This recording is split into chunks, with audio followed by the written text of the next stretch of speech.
Okay.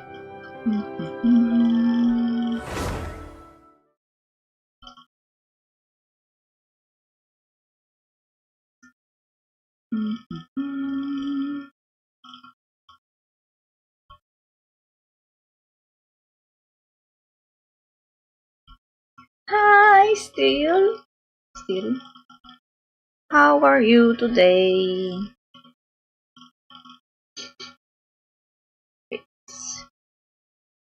Oh. Oh. Wow.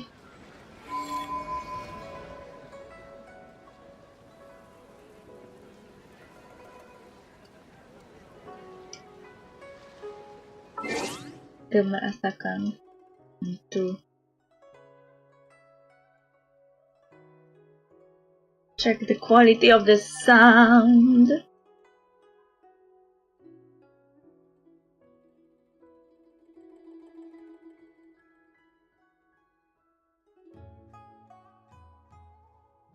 How are ya? I woke up 1 hour ago. 1 hour and a half, so nothing yet happened in my life. I have a free day today, so... Freedom! Sweet freedom!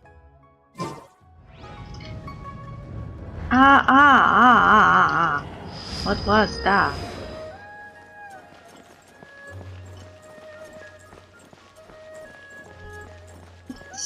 Before we do anything, I need to talk to this man. Right, there you are. All your Shao Lantern parts crafted to order and every piece individually waterproofed. It's even voiced! Cool. Same, but I woke up at like 8:30 AM for no reason. I am waking at 8 to feed my cat, and then I go back to sleep. The next alert to wake up is set at 10. Because world doesn't exist before 10, but feeding cat at 8 is a must. Each is wrapped in 5 to 6 layers of oil paper, so you could toss them in a pond to soak for a week or so and they'd still be fine. Lol. My thanks for your diligence. Rest assured, I shall compensate you for your labor and expenditures in full. La la la. Oh, come on, my good fellow. No need to be so polite. Doing business means always putting the customer's needs first and foremost. Oh, right. How'd you find the tea you bought last time? Could I interest you in some Chenyu Adept tea as well? We just got a new batch in, freshly dried, top-notch stuff, every leaf. Of course we could feed the kitty. Kitty would... Well, she wouldn't scream because she is weird. And she never, ever, ever, ever reminds you that you forgot to feed her. She'll just stare at you from across the room, waiting for you to magically remind yourself that you didn't feed her. She won't even meow. She only starts to meow when I take the bowl. No, the bowl. Empty bowl. In my hand. Then the meowing turns on. Then it's insistent meow. When? Give me now. You slow human. Feed me.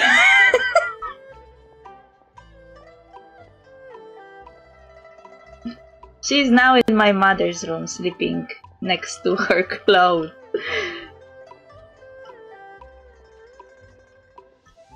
I see. If there's a discount, then...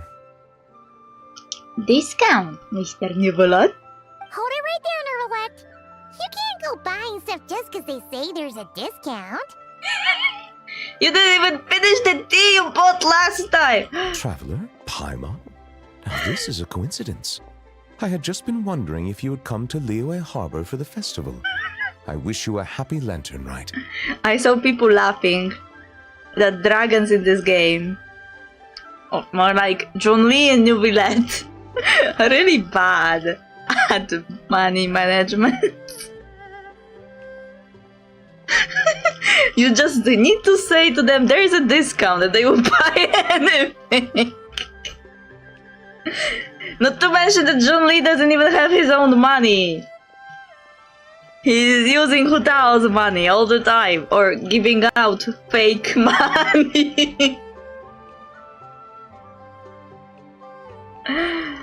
It's hilarious.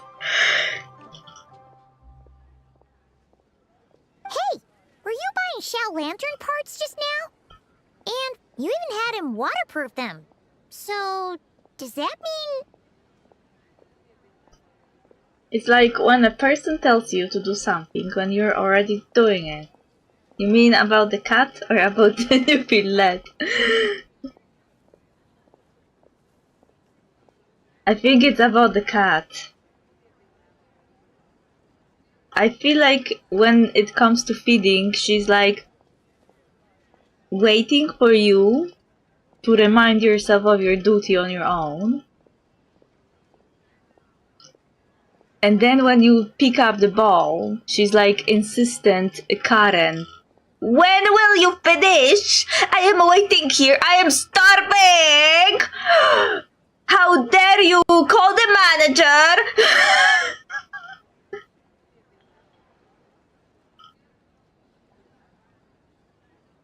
Slower time. It's okay. Yes, that's why I love Zhongli and Nuvilette.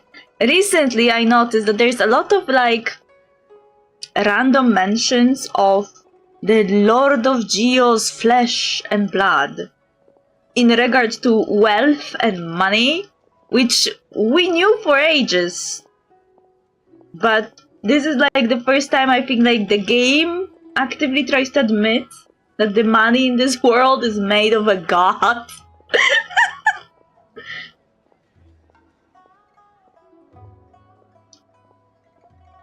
Like, Nuvilette has a dialogue in which he says that when he was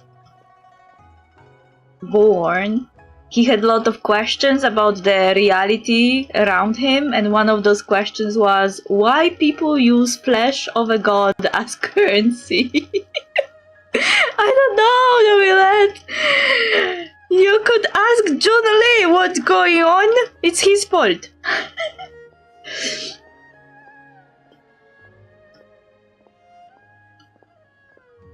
We are now getting the ending for the skin quest, which was the cutest quest ever. Like, Melusines are so cute, making outfit for Nuvilette together. And him standing there receiving a gift and wondering how a parent should respond to receiving a gift from their children. Mama Nuvilette canon. Yes, I intend to give these to the Melusines. They have never seen such lanterns before, and I'm sure they'll enjoy them. Aww. Kill me now. I would still like to buy a few more to hang outside the Palais Mammonia. However, doing so would create a dilemma. Would it not be unfair that the Palais Mermonia is the only place with Shao lanterns? I love that John Lee is broke, because he can no longer just craft the money. I mean, he would drive inflation if he just kept doing that. Well, it didn't stop him from handing out fake Mora, though, according to Paimon. Because I don't remember that anymore. Like, she mentioned it recently, during the Lantern Rite, that John Lee was handing out fake Mora, and I was like, did it happen? Like 4 years ago, did it happen? Because I don't remember.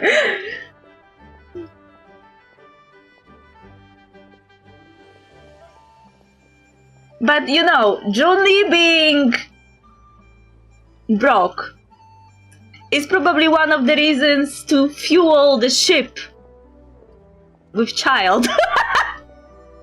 Because Child gets money out of nowhere. Like, I am playing those gacha games, and if I got a bag of Mora, or more like a bag of money, from a person I just met, and we're told that it's my pocket money, well, it was like a huge fucking sum of money, I would have 2 nickels, and that's weird. Child is a scammer. I mean, the money is legit, because he gets it from the bank, but the bank belongs to the Fatui, so,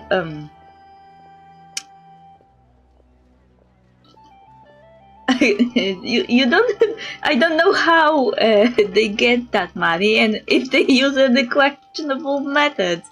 Also, recently the game basically said that even our rewards as the traveler are funded by Pantalone of the Carpenters, and I was like, what? My rewards are given by the Patui?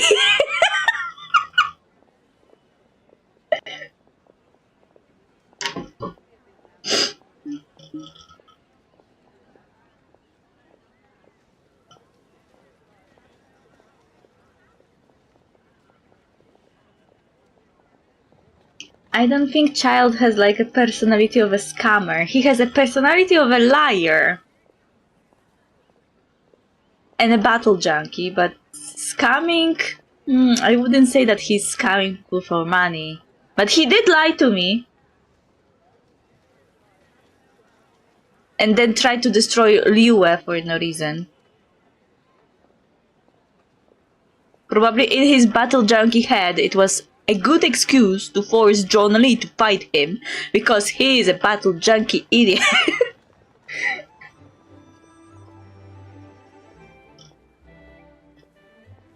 What the fuck is happening in Genshin right now? Dottore became a god for 5 minutes. We got back the moon from beyond the sky. A new moon god, and apparently Fatui controls everything.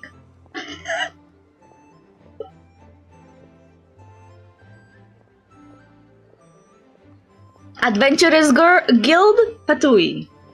The banks, Fatui. Your rewards, Fatui. You're basically controlled at every turn. They know what you're doing.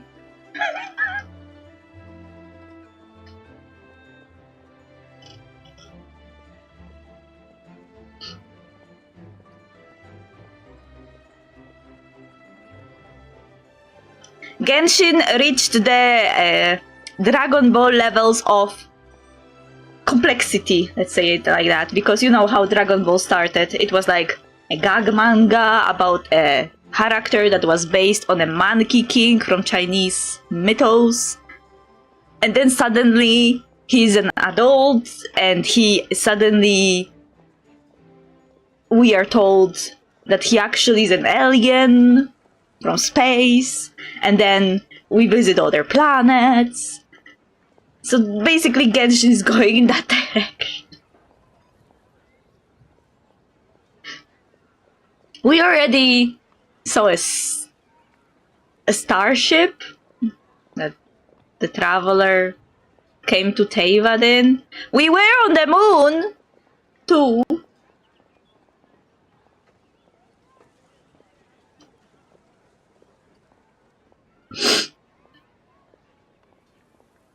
And Zebai, yesterday when I was playing, said that she wants her name to be on a banner next time someone challenges the gods and the heavens. And then my immediate thought was, okay, I guess I have to tell Tsaritsa to create one, because it will be soonish that she will declare war on heavens or something.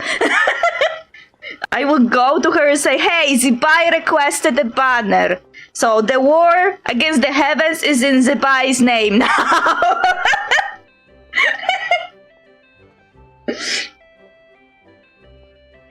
Zebai is a new character that was trapped on the moon, but the fake one. This is how the Genshin is explaining why there was a fake moon within the world. Like, it was an illusion, and that illusion was also a trap.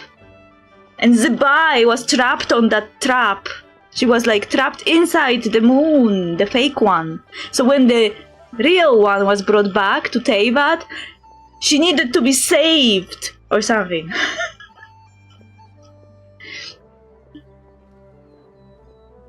She's also one of the oldest adeptus who literally witnessed the destruction of the moons, because there were 3, now there is 1. And she was also said to be the envoy of the Lunar Palace. So I guess she was a direct, like, person that was, like, directly responding to the 3 Moon Sisters, because they used to reside in the Lunar Palace. So you could say that Zebai was, like, very important person. And that made me think about Zhongli, because my working theory right now is that Hoyo may or may not try to use Zhongli to connect Genshin to Honkai Star Rail, but with the new information about Zebai, I was like, maybe he was also like Zebai, like very important envoy of the heavens or something, and not an alien. Listening to you, I understand why people think I am Russian. I'm sorry, my accent is atrocious. I used to have a better accent when I was a child, but now I struggle. Like, I struggle the most with several words, like earlier. Like, I don't know how to say it properly. I can say early, but not earlier. R is rolling.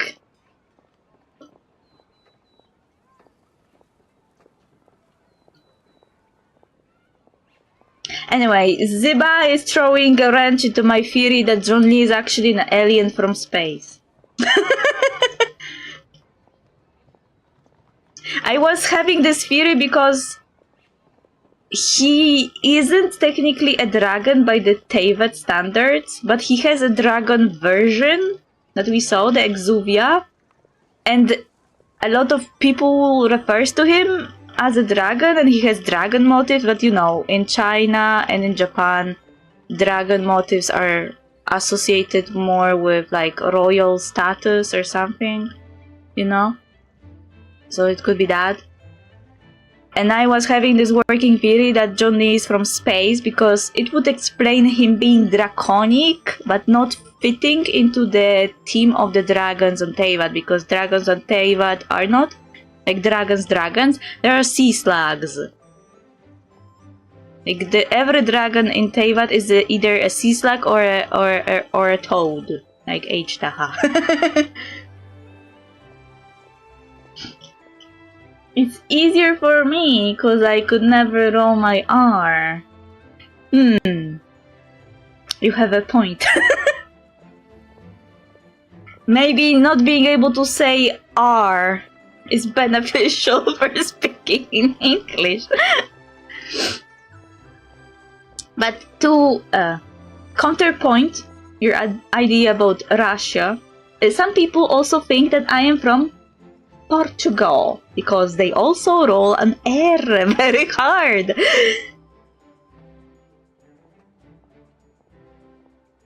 Perhaps I should return and have the gestionnaire make a bulk purchase, so Xiao lanterns can be hung over the entire court of Fontaine and Fortress of Meripede.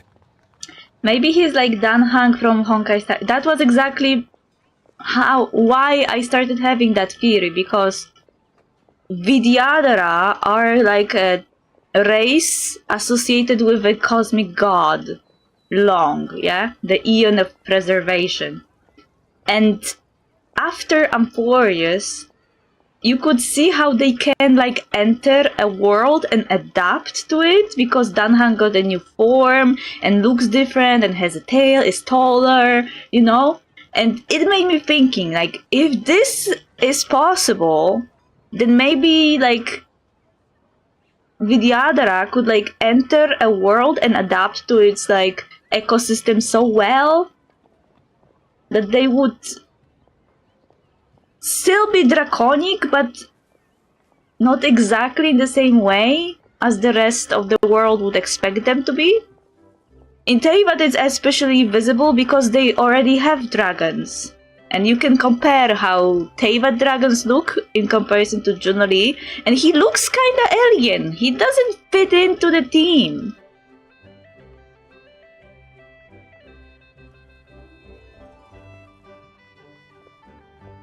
I met a German here, and he says people think he's Canadian. I just don't trust people on the internet anymore. Well, nobody knows accents. Only people only, you know, act like they know what accent is from where. They're bullshitting. I once met a Russian guy in my village, and he was asking me where's a certain shop, and I didn't realize he was speaking in Russian to me. I was like 100% sure it was French. I don't know why.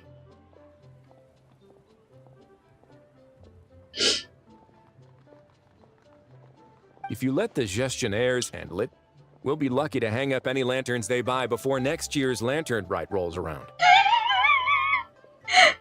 Husbando is here. Husbando came to control your buying habits.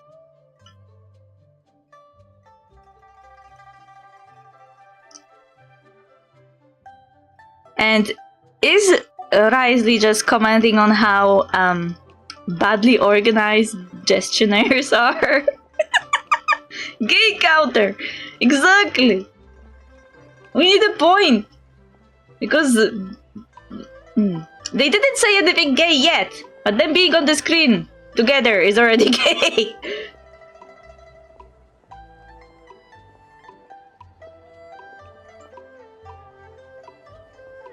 They even have a matching outfit now. How can you not see it? Also, it's funny because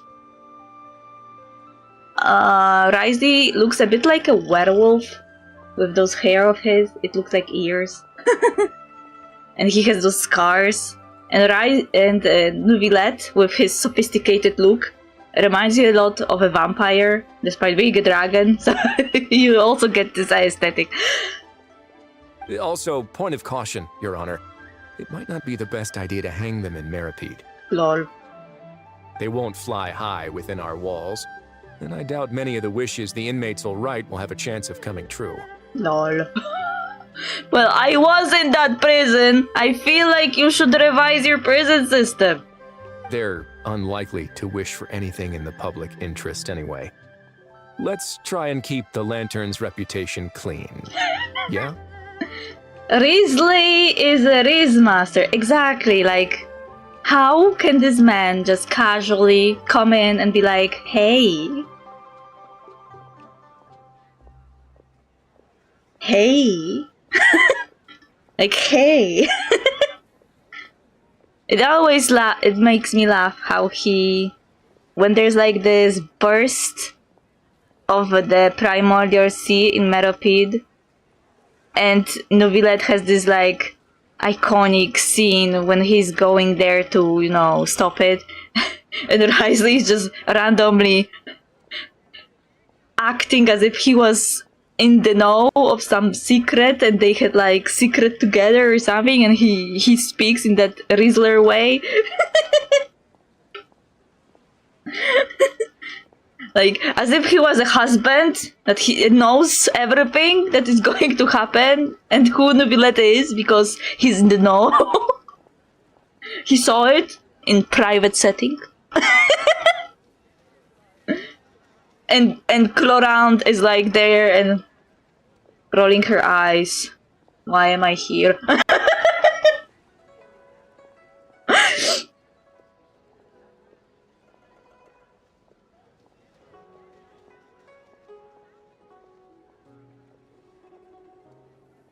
Hey.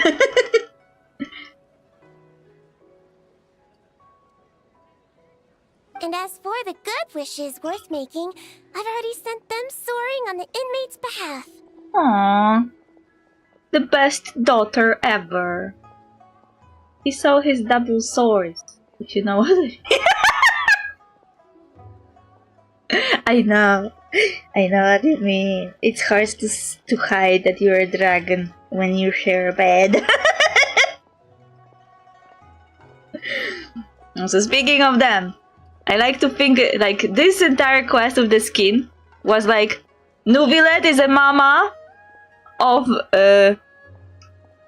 Melusines made canon. So now, by default, Sijuin is his daughter. So the fact that she's working / being taken care of by Risley by default makes Risley a second father. And they also have like, I like to think that Furina is like their eldest daughter.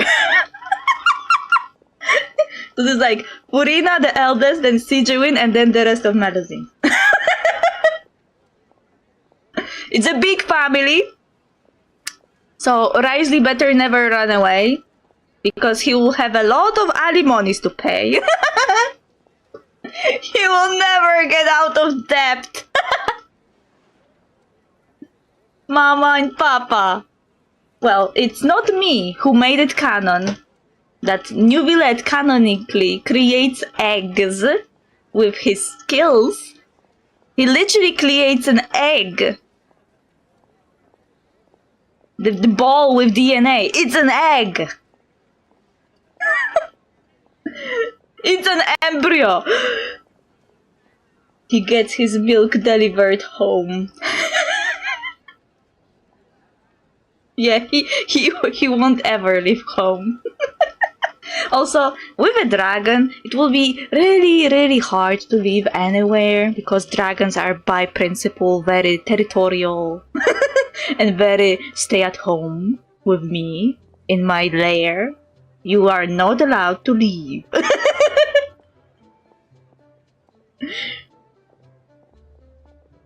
That's why I was laughing at Nuvillet being bad with money, because Western dragons are often associated with lairs full of trinkets and money. So it's funny that he doesn't know how to spend money responsibly. Lantern Rides Festival. Lantern Festival positively packed this year. All right. Happy Lantern Ride, everyone. Don't mind if I address you as a group. It's the thought that counts anyway. Okay. Now, tradition dictates, and all. Happy Lantern Ride.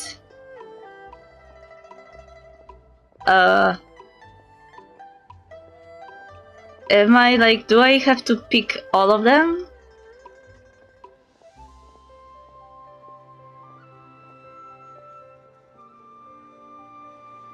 Happy Lantern Ride, Nivilas. Hey! What's up with the two that Paimon got? This is one of the things that is annoying me about Genshin recently. They give you dialogues that look like options you pick, but the dialogue after that assumes that you said every single dialogue that was given to you at once, as if it was like a sentence divided into 4 or 5 options. Like, are you even a dragon, my guy? I mean, the Western dragon would probably not even go buy anything with the money he has. But I feel like the Eastern dragon is more prone to wasting the money. I hate that too. Yeah, it doesn't make sense. It just feels like they don't have space for babble. Why even give me options to interact with the game if what I am saying is everything anyway?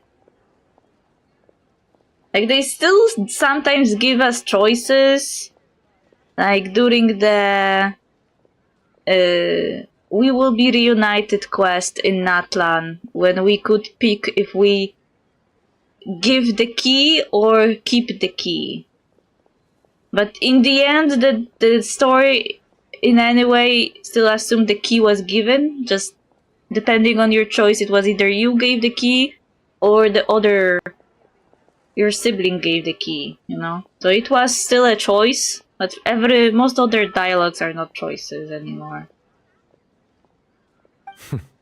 Writhely, Miss Siegewin, Traveler, Paimon, allow me to wish you all a happy lantern rite as well. This festival is wonderful indeed, to have brought us all together. Why they're so cute. Whoa, now this really feels like a party. Shame I didn't buy any of those fortune coin packets. Otherwise, Liyue Custom would have obliged us to hand one each to the Traveler and Paimon. Oh yeah, there's a custom. I call that an illusion of a choice. That's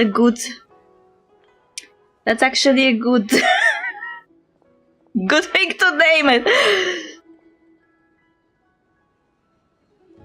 A direct Mora injection to my coppers wouldn't hurt. Fine by me. Let's go grab something good later. I'm sure Paimon can lead the way. Really? Then Paimon's gonna go all out on the menu! Won't you please join us as well, Monsieur Nervillette? Aww. She's like, Mama, will you join us? Will you join us, Mama? I know you're busy, but join us. Of course, I'm more than willing.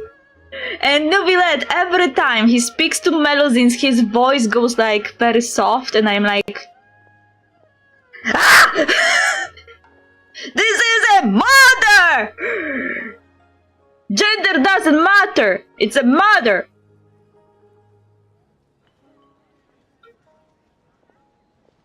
Hey, I just noticed.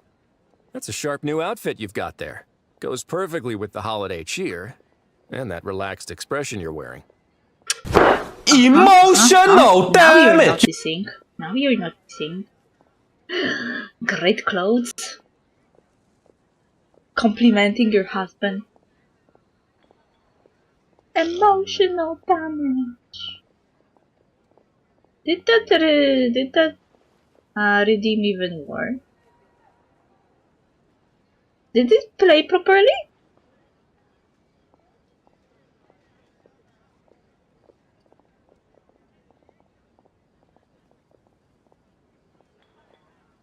Because I didn't see it on the screen.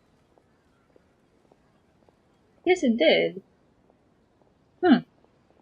Weird. I didn't see it from my side, but it's good that it played anyway. Emotional damage. My emotions are being damaged every day by the gays in Hoyoverse. There's so many gays. Sapphic and non-sapphic. You mean girls and boys and gay and men. There will be like an update in Honkai Impact 3rd with Kiana and Mei coming back with some cheesy pictures of big gay together. Again,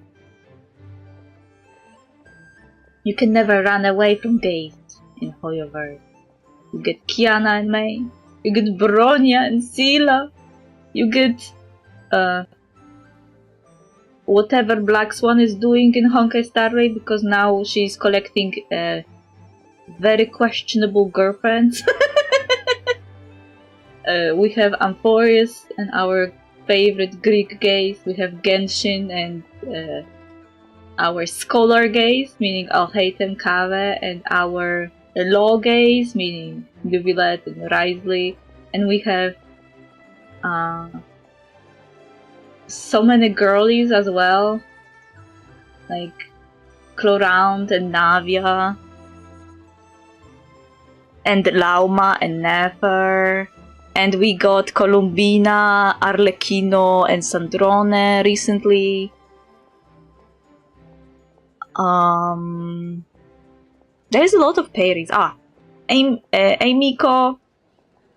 I love Navia. Of course! If you didn't love Navia, I would question your sanity.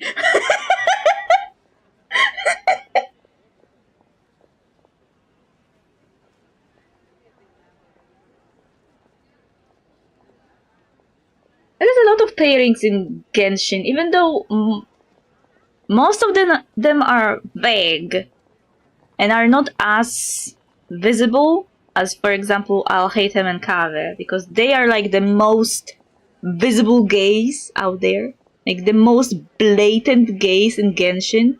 But other pairs are also understandable. Like, I see them and I can feel it, I can see it. They are not straight, I can see you. Also, Beidou and Ningguang, again, during the Lantern Rite, be gay. I refuse to go back playing Genshin though. Yeah, I understand. The story actually in Not Cry is really good, but there are like parts of the story that can get annoying before Not Cry, like a lot of people were dissatisfied with Natlan. I didn't personally see it as anything bad.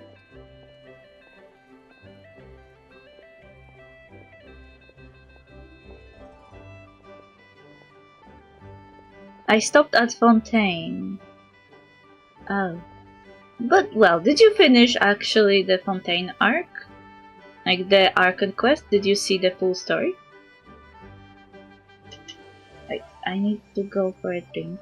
So, respond, I will be back. Hello, Lumi.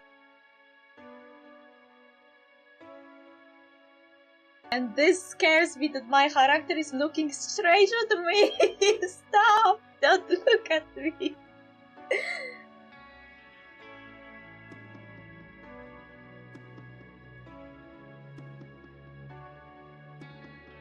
Should we be nice or should we be real? Nice and real. Nice real. Our wall has been broken, yeah. Hello, Lumine. Your name is Mari in this world. She sees into your soul, yeah. She's staring straight in my soul. I feel scared.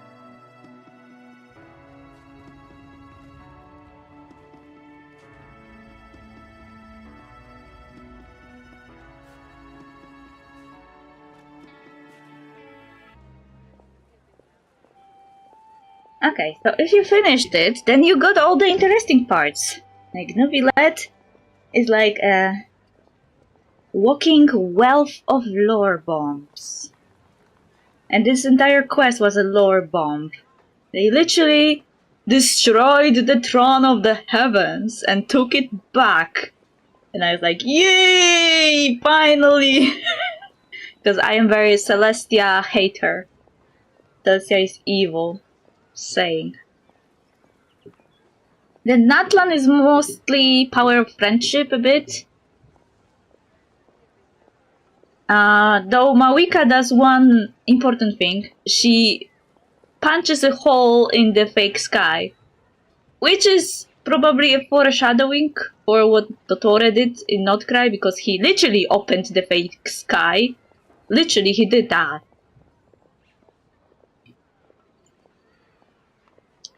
But Natlan is also important because it revealed that this world of Teyvat is not regular fantasy, it's like the fantasy Dragon Ball style. Like, it is a fantasy until you discover that actually you can go into space. And they could do it in ancient times, because dragons were super advanced civilization. Though I like how their technology is like disguised as those floating rocky structures. Like they're like they have this kind of like aesthetic of old ruins powered by ancient magic, but it's old technology. It's like very high sci-fi technology.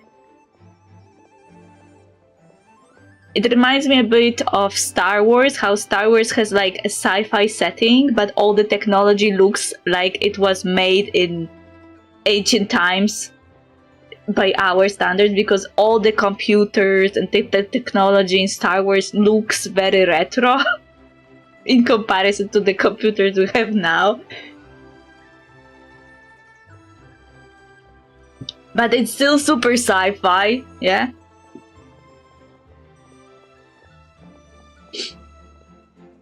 Meanwhile, Honkai Star Rail has all the actual sci-fi stuff, the stuff that actually look futuristic.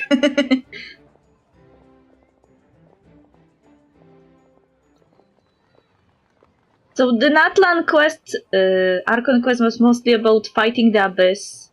The Notcry also was the start of the quest line, was also about the Abyss-related stuff, but it was more like localized individual Abyss phenomena rather than the Abyss, the actual Abyss, you know? Because there are people who get corrupted by the Abyss and get some level of authority within the world, and they can become very problematic and cause like disasters in certain regions. So in Notcry there were like 2 places where there were like 2 people causing disasters related to Abyss.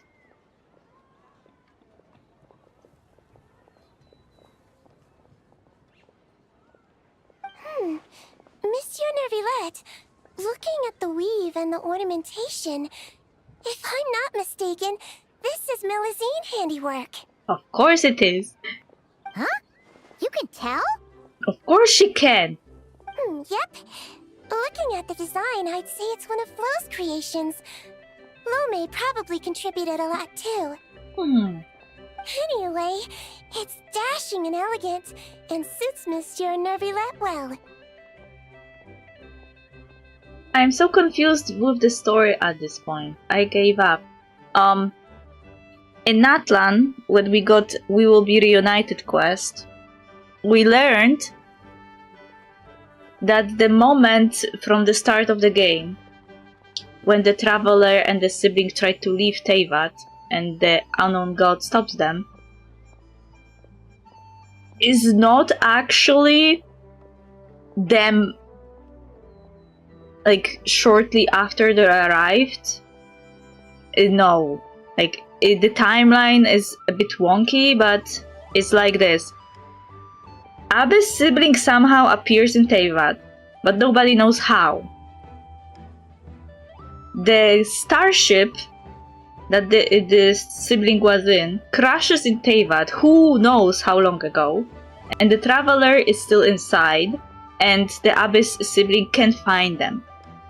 So they stick around in Canria, you know, and then there's Canrian disaster. Like there's like, after the disaster, I think they go traveling around the world looking for their sibling.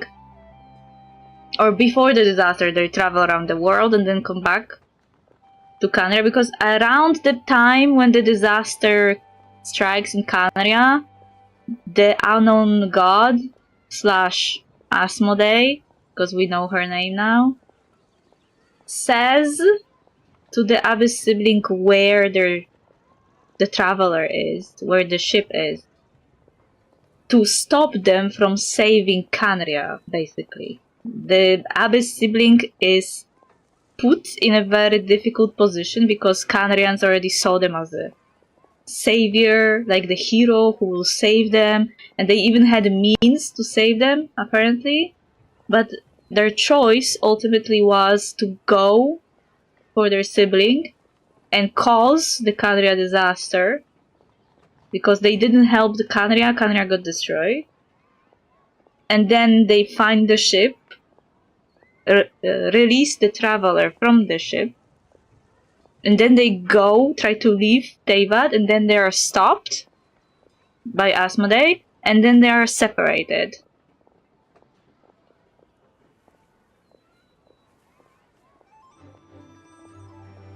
So yeah, the travel around the world that Abyss sibling was doing was before Khaenri'ah disaster.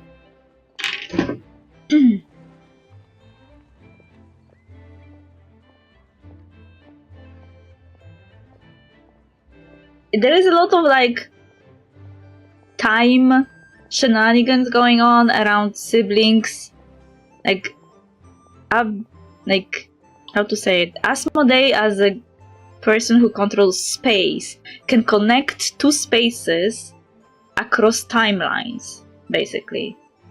So she did that at that moment.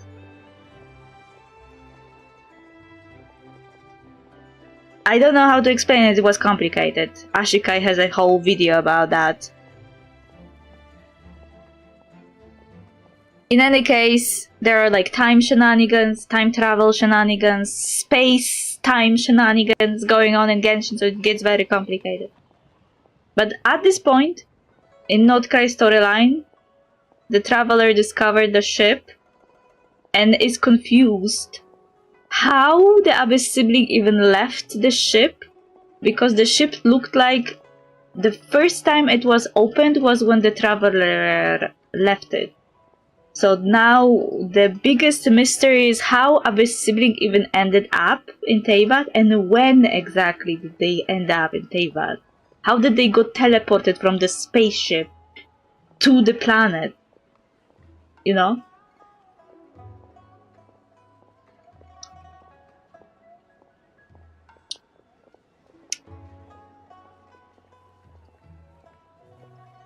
And apparently the starship was like, let's not say orbiting, but flying near Teyvat at least twice. And the first time it was flying, the Abyss sibling disappeared. And the second time it was flying next to Teyvat, it crashed there. So that's another mystery right now.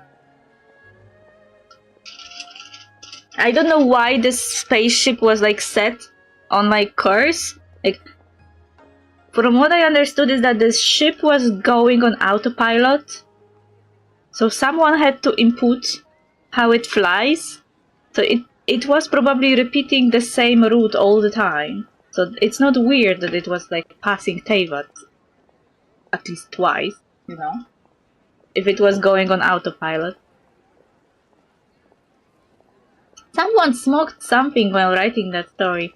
Well, Hoyoverse likes complicated stories that involve time travel and space-time shenanigans. Like, the birth of the new moon goddess is basically a closed loop. Like, she is her own origin. Basically, like a timeline loop. When she starts the timeline loop and ends the timeline loop on herself, basically. So she is the point of her own origin from the future. Just like in the Terminator movie,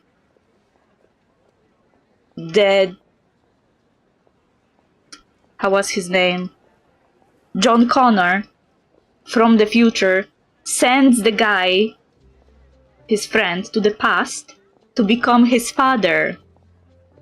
You know, this is the same type of time travel shenanigan. It's a closed loop. John Connor from the future sends his own father to the past, so that in the past his own father could meet his mother, Sarah Connor, and they could have him, John Connor, so he could exist in the future.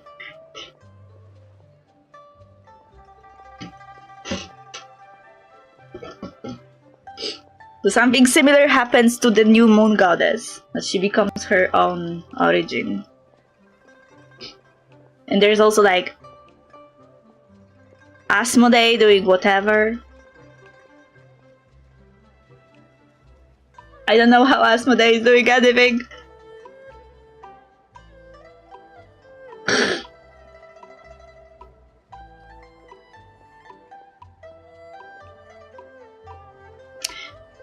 During that quest, we will be reunited. It was kinda implied that Asmodee and Istarov kinda collaborated on whatever they were doing at that moment in time, so Traveler could meet with their sibling.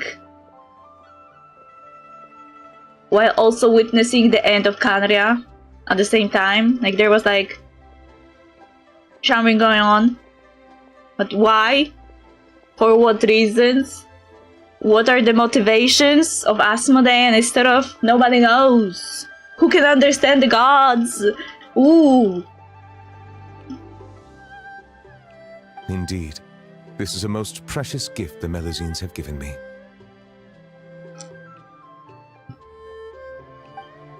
Oy oy. So you're planning to give them Shao lanterns as a thank you? Aww. Babies. Babies get shower lanterns as a thank you gift. Yes, it is only polite to do so. Don't you act polite. Don't you act polite on me. This is your parental instinct. You can expect another thank you gift from them then. And it will be like that forever. They will keep exchanging gifts for the next 1,000 years. Yes, I suppose they will do that. Lol. Fair enough. Gifts are gifts after all. If your office starts drowning in them, though, you can send the overflow my way.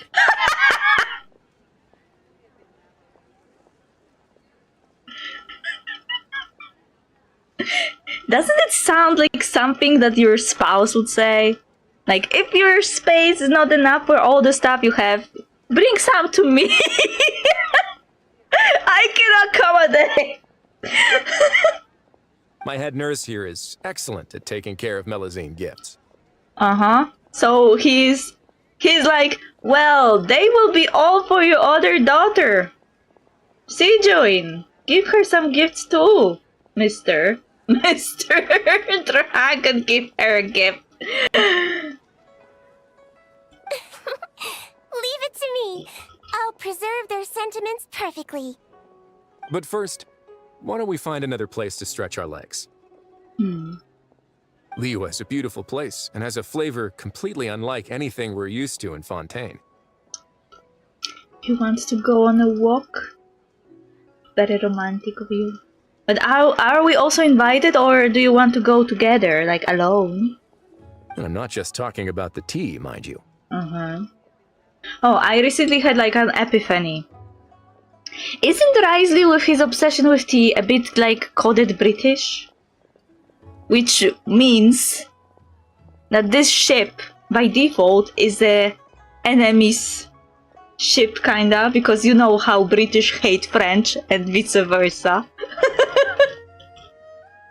I was laughing about that. If Risley is secretly British and loves tea, and Neuvillette is Frenchman, then this is forbidden romance.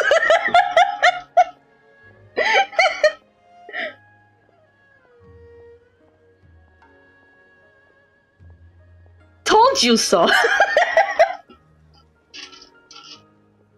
It must be! They're like Romeo and Juliet of modern era. They bring together drinking water from the springs and drinking tea. They bring law and tea together.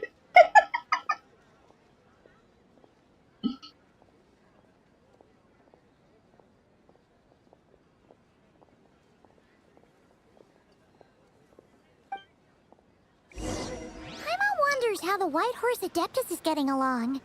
Maybe we should check in on her? We can ask Zhangli where she is.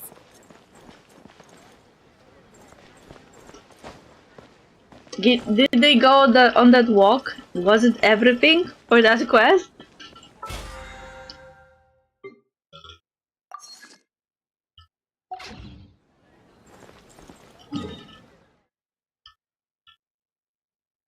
Ay, ay, ay, huge man.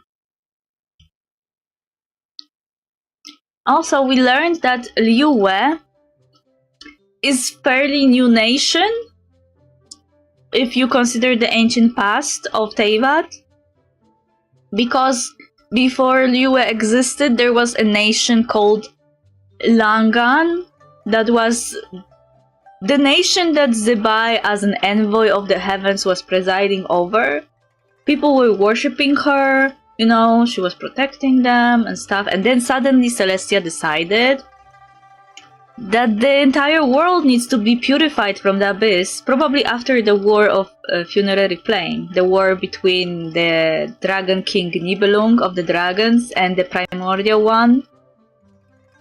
There was like a mention that the abyssal filth fell from the sky, and we know that Nibelung left Teyvat for a while. When he was gone, Primordial One took over Teyvat.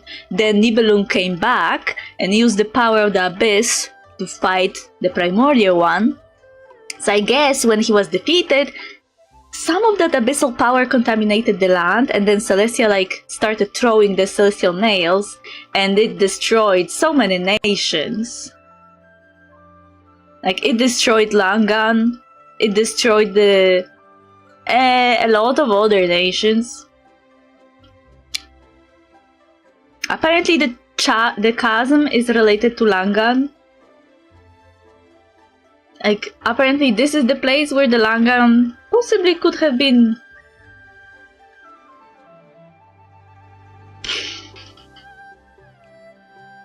located.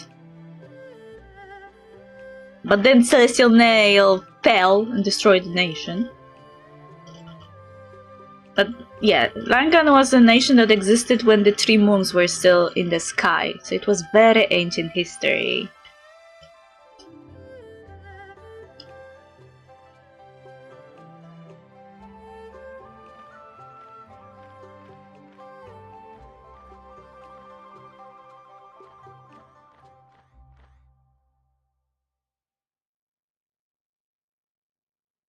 But also the entire story about Zebai has that feel like people are coming from outside, kind of feel. Like, you know, people were talking about how she taught them to weave cloth, how she taught them to farm, you know, plow, whatever.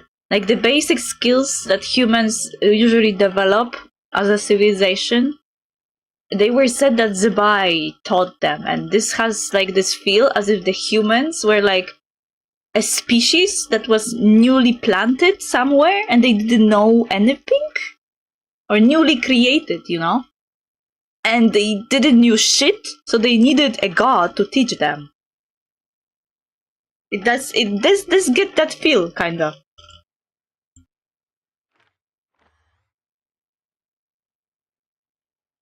So we know that when the Primordial One came to Teyvat, they either created humanity or had already like humanity they saved from their own world and brought to Teyvat, you know?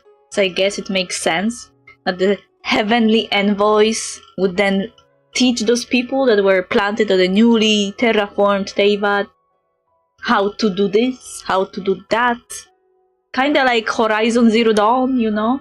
Though in Horizon Zero Dawn it was because the actual saving project of humanity failed at retaining the knowledge of the past.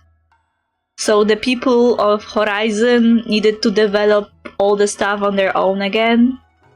But what I meant, it's like Horizon is not that the gods are teaching people, but more like the people are released into the world after a disaster, and they have to develop how to live without any help. While in Teyvat, it looks like people are released into a new environment, but they have guidance of the gods to, you know, compensate for their lack of knowledge, which was how in Horizon it should have been. But it didn't happen because the knowledge got, like, there was an error, and the knowledge part of the Saving Humanity project didn't work.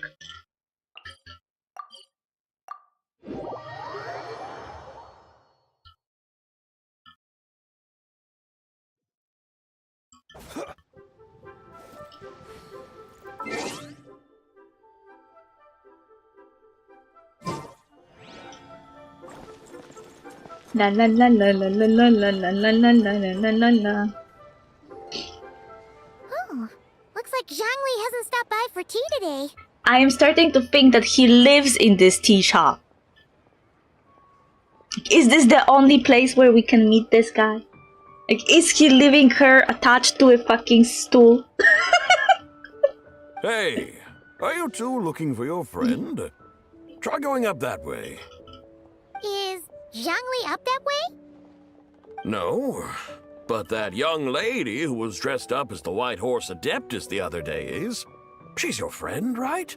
Yay! I just saw her head toward Wanmin Restaurant. I was wondering why she was eating alone. But then you two showed up hot on her heels. Oh, what luck! We were just on our way to find her. But what's she doing at Wanmin Restaurant? I have no idea. I said hello, but she completely ignored me. Oh, no. She couldn't have forgotten who I am, right? I mean, we're kindred spirits, aren't we? Maybe she's still half asleep, but her brain might be a little fuzzy. Oh, that makes sense. I was wondering why her eyes were so red. Oh, yeah. In this lantern rite, we were saving Zibai, and she had like 3 versions of herself that we needed to collect to actually save the real one. And every single part of her had different eye color. So one had golden eyes, one had red eyes, and one had blue eyes. Her eyes were red? Oh, that doesn't sound good. We need to find out what's happening. You young people, staying up all night because you think you're invincible? Look at your friend. Missing out on sleep so she can pretend to be the White Horse Adeptus. That's where that leaves you, you know. A word to your friend from someone who's older and wiser. She really needs some rest. Lol. Paimon won't be so certain about the older and wiser part. I mean, she's Yeah, like... what was that? She's like 6,000 or more years old, man. Nothing will make sure to pass on your message. Hurry along, then. Oh, and don't forget to come back and check out my Rex Lapis cosplay when you're done. White Horse's Leisurely Journey Epilogue. Yay, I wonder how long it will be. La la la la. Ah, water. Na na na na. Where's the proprietor? Come out and see me at once! LOL! Violence! Shanha! Xiangling and Chef Mao aren't here right now. What can I help you with?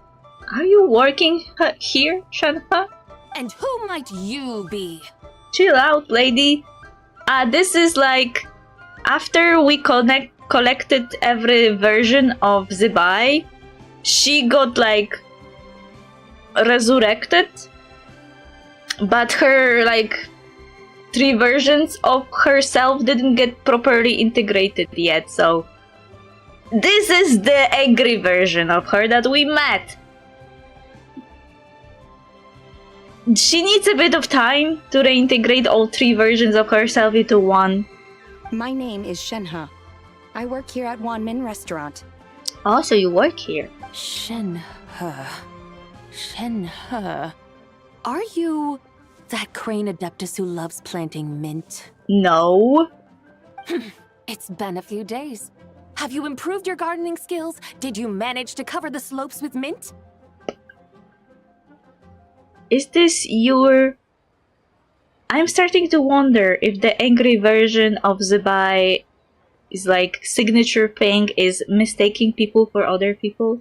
Mint? I don't know anything about mint. But I am familiar with Qingshen and glaze lilies. Ha! Already casting mint from your mind. How can a practitioner of self-cultivation be so fickle, chasing after every new plant that catches their eye?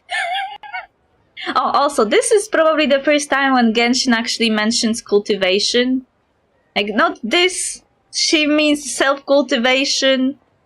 I think she means like in the gardening meaning, but I mean the cultivation like in the Chinese fantasy magic stuff, you know? They have the cultivation, so all the Adeptus are using cultivation, and during this Lantern Rite, they actually stated their level of cultivation. And I was like, oh, okay.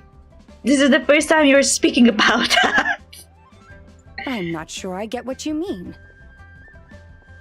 Are you delirious from hunger? Would you like something to eat? Shenhe! Whitehorse, it's Sabai! So this is where everyone is!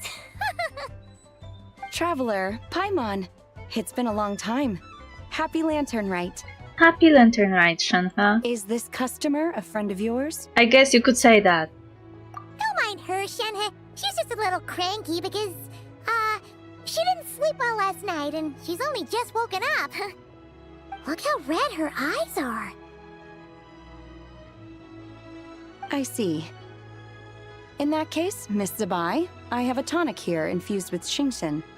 It's cool and soothing when applied to the eyes. Would you like to try a few drops? Stop right there! Lol. Who are you two noisy children? She already forgot us. Hey! Have you forgotten about us already? We are your guys. Guides. Yes, I seem to recall something about some guides. Ah, yes, now I remember. What luck! I was just looking for someone to show me the way to Elong Wharf. Did you see how her eyes changed? She just switched with the other Zabai version. Does it count as DID? I mean, if you had like 3 versions of yourself living in the mortal world while you yourself didn't live, actually, you were like dead. Does it count as DID if you get resurrected and 3 versions of yourself are part of you and they kinda switch places all the time? Huh. Is she starting to come around?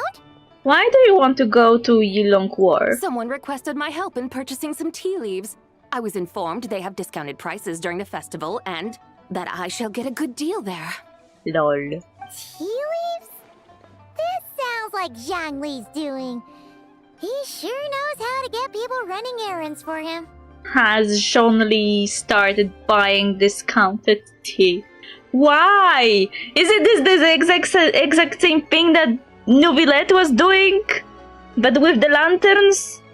Why are you buying stuff at discounts? I know you're poor, Zhongli, but Nuvilette isn't. He has a proper job. Why are you like this?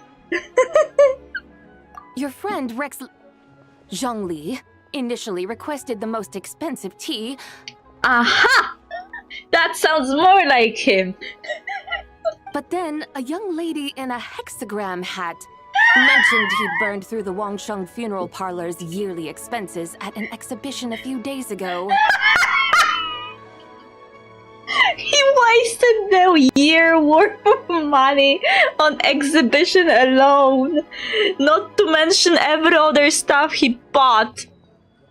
In the meantime, he was like burning Hu Tao's money as if it had no end. I guess Hu Tao stopped him from buying the most expensive tea. As such, he is only permitted to buy items that are discounted this month. Punishment from your supervisor.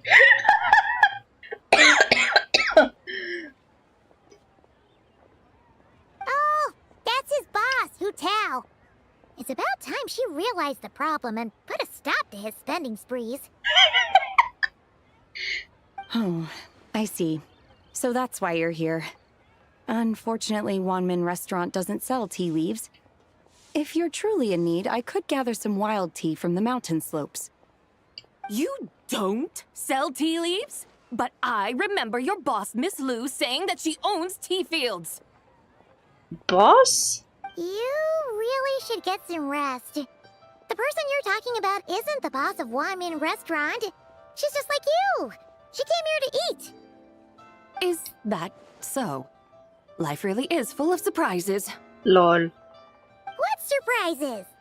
Your brain really is as gooey as a pack of slimes. I'm Paimon can't believe Shenhui entrusted you with going all the way to Yilong Wharf and buying tea.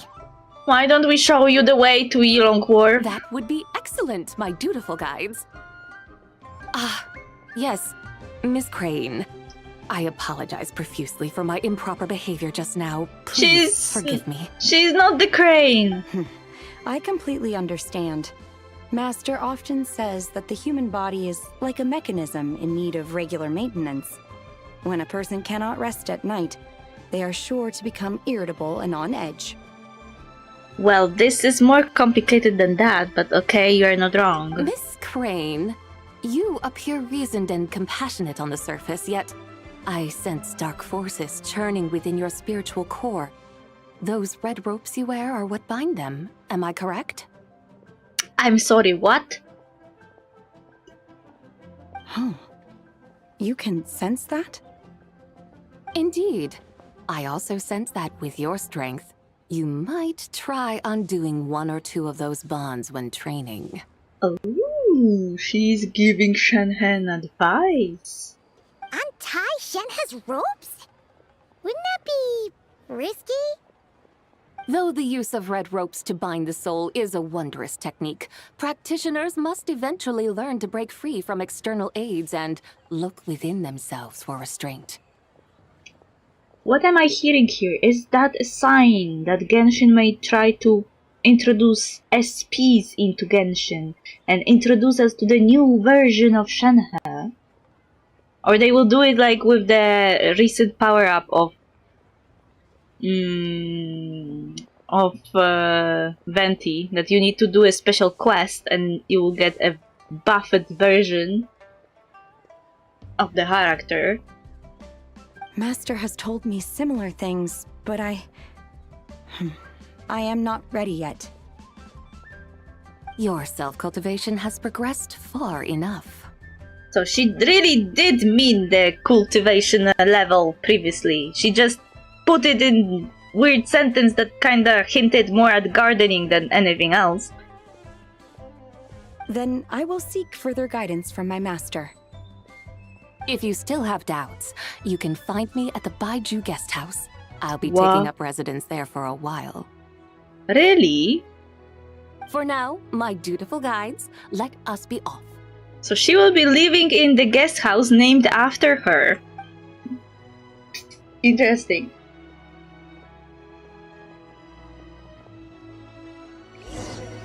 Ow, ow. There's a long way to Yeong Wharf. Very far away. We already were there, like a second ago.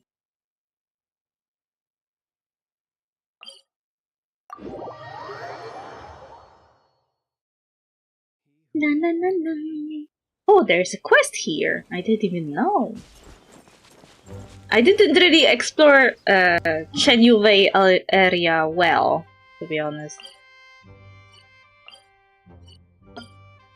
I need to put it here. Remember to come back here one day.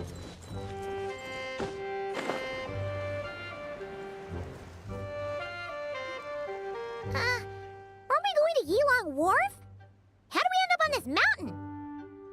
Is that small town over there not Yilong Wharf? I sense a familiar scent wafting through the air. You're right! Except for the smell part. Paimon doesn't smell anything. That is because this scent is the essence of jade, which can nourish the spirit. Uh-huh. Oh, yeah! Chenyu Vale does have a lot of jade, but Paimon didn't think jade smelled like, anything. Naturally, this has reminded me of something.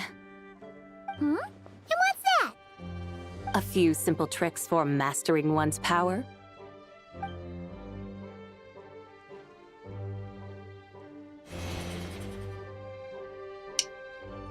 Umbrella! What is that thing? Oh, oh!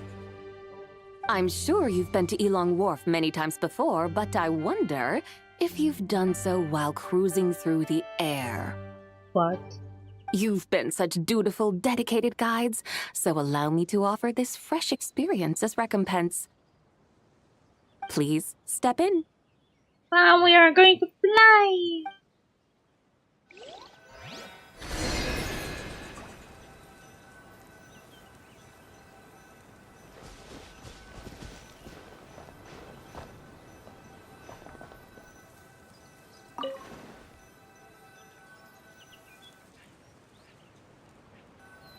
Parade.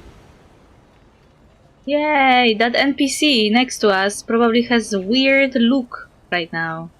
This is amazing! Paimon feels just like an Adeptus flying through the sky. What is this thing? I created it from my memories of the chariot of the Lunar Palace. Huh. Many years have passed since I last laid eyes upon it, so there may be some discrepancies. Nonetheless, it is functionally much the same. A lunar chariot? Wow! Paimon never imagined she'd get to ride in one! So, Sabai, does that mean you used to work on the moon? Work. That's an interesting way to phrase it, though I suppose you are correct. I was once an angel, a member of a race tasked with guiding humanity. Then, graced by serendipity, I became a moon envoy. Okay. What's a moon envoy?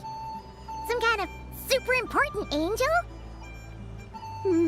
As you would understand it, a moon envoy is a job title. Any angel, or non-angel, can become a moon envoy. Does that mean you're not the only one? Of course not. Though my memories are still hazy, I vaguely remember some of my colleagues. There was one who liked to take on the form of an ibis. An ibis? Could it be... Can all moon envoys turn into animals? Does that mean Lauma could take that job? She can turn into a deer, and moon chanters are some sort of Luna envoy anyway, right? Moon chanter? I have no idea what those are. Oh, okay then. They're just dropping the lore. The leisurely stroll through the air. Why not? Look! Paimon thinks she saw a tea vendor over there! Very well. Let's take a look.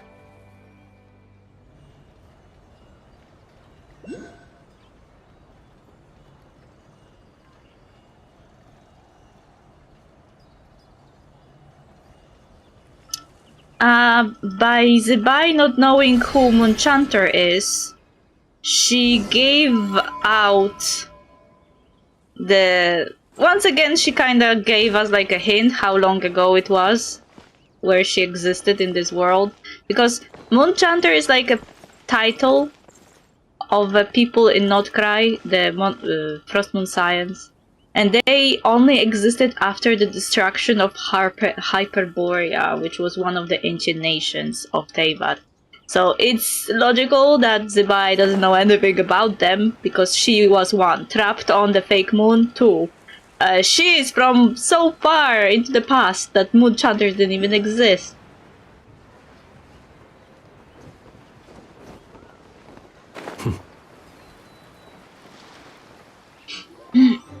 Welcome, please have a look around. We only sell teas of the finest quality sourced directly from Chaoying Village. Right now we're offering a special discount for Lantern Rite. Look over there! Discounted tea!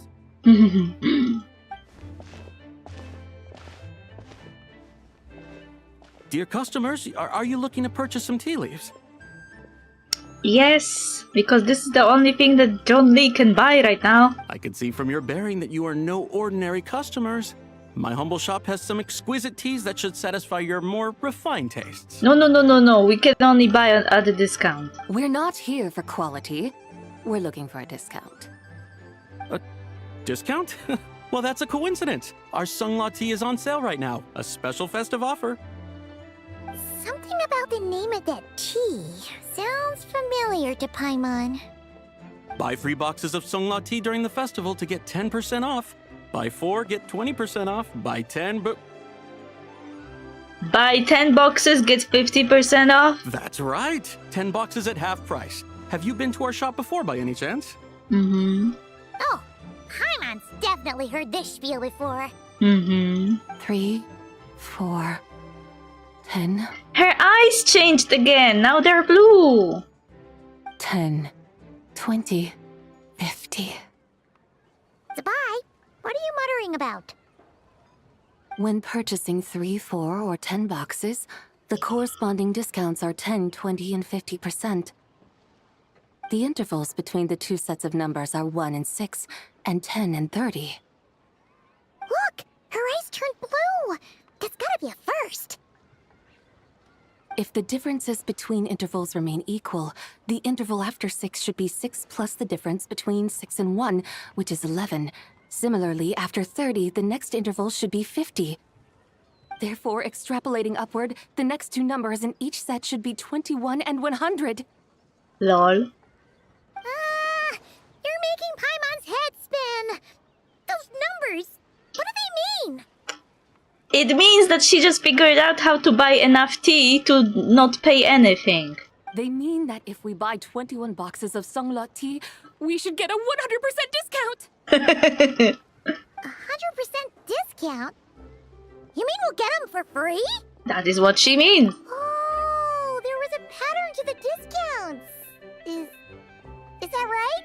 Actually, her talking numbers is kind of tragic because this version of Zibai was the one actually trapped in another dimension, which was the moon, the fake one. And it was like a void of darkness, you know? So the only thing she could do to not lose her mind was start counting numbers. The pattern we speak of is mathematics, little one. A pattern that is always right. That's amazing! You're a shopping genius, Zabai! Oh wait, something feels off here. I had no idea our shop's discounts were tied to the laws of nature. I've learned so much from you, dear customer. He is now sweating buckets. No need to thank me. Now, please give us our 21 boxes of free tea. Wait! What's the matter?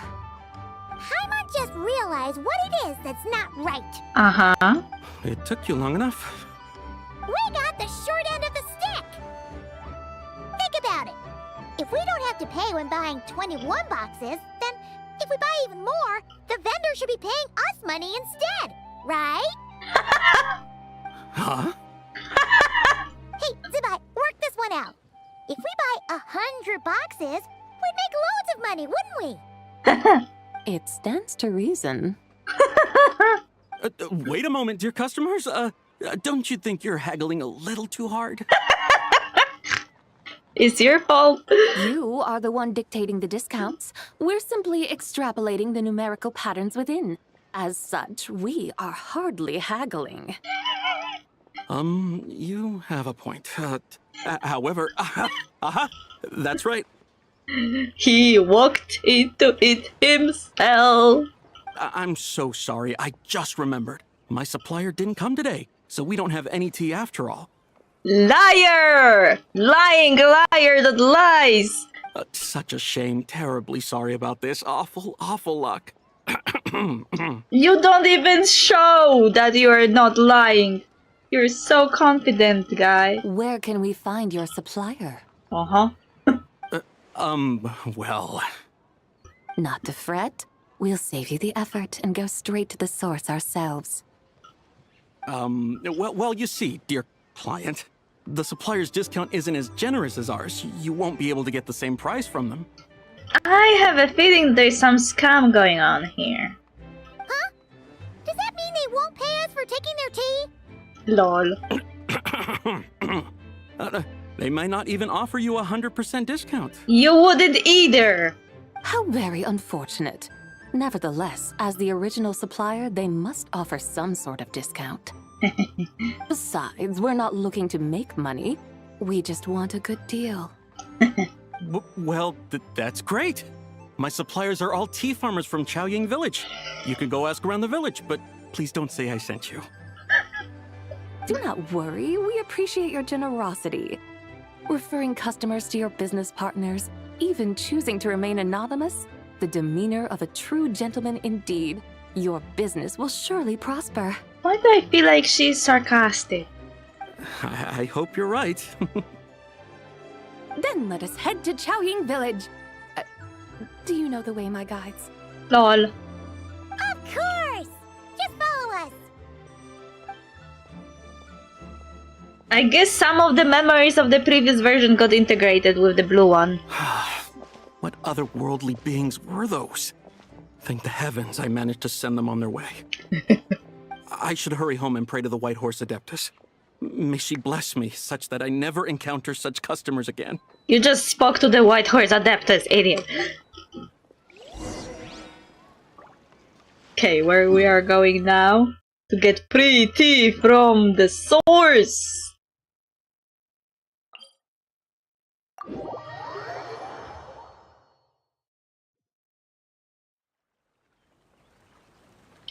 Ah ha ha ha ha ha ha. Na na na na na na na na na na na na na na.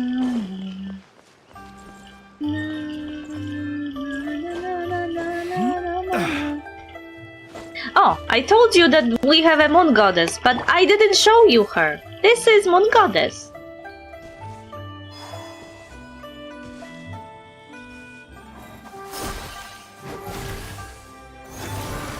She's singing while she's doing her attacks.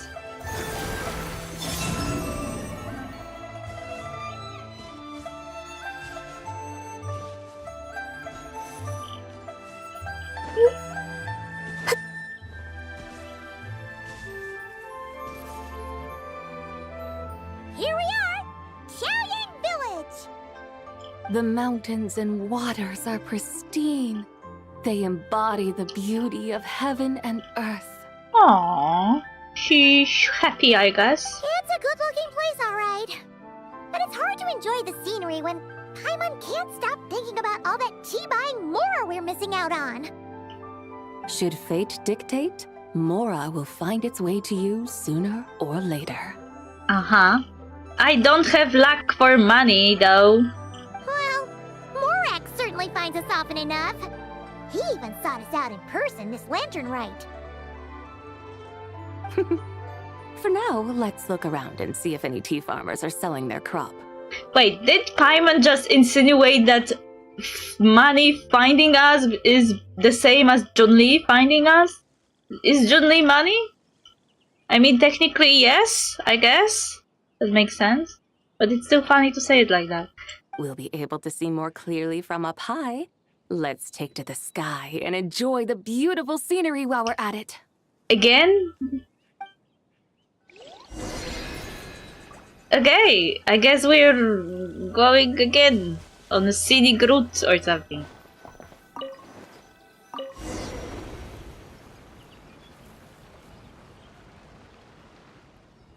We arrived. Wow! Chaoying Village looks beautiful from up here.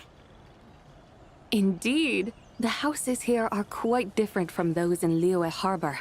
They follow the natural contours of the mountains, forming unique, elegant structures. Yeah, it's super beautiful. The white walls and dark tiles frame the emerald waves of the terraced fields, while the curved eaves and tall gateways juxtapose each other with grace. It's almost too beautiful to be true. The crowing of roosters and barking of dogs, the calls of farmers working the fields, a vibrant pastoral chorus overflowing with earthly vitality. Yeah, it's incredibly beautiful, huh? Have you studied the linguistic arts by some chance? Huh? Your vocabulary for beauty seems rather constrained. Paimon knows how to say pretty as well. I see. Now then, let's take a look around and see if we can find any farmers selling tea. Did she just insult Paimon's vocabulary? You, Paimon, doesn't sound like a person who knows a lot of words. What? tea field. And they look kind of familiar. Wait, is that Lu Shanshan? And who is that? Oh, you'll remember her once you see her up close. Ooh.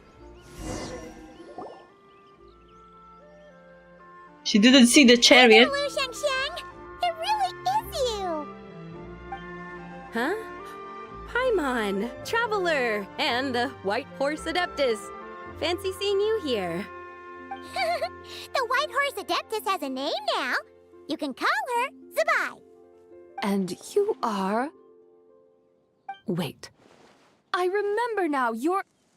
Oh, she has golden eyes back. Don't say anything about food poisoning or fish. You're the young lady who wanted to rise above the rest, are you not? Yes, that's me, but I'm in a bit of a state right now.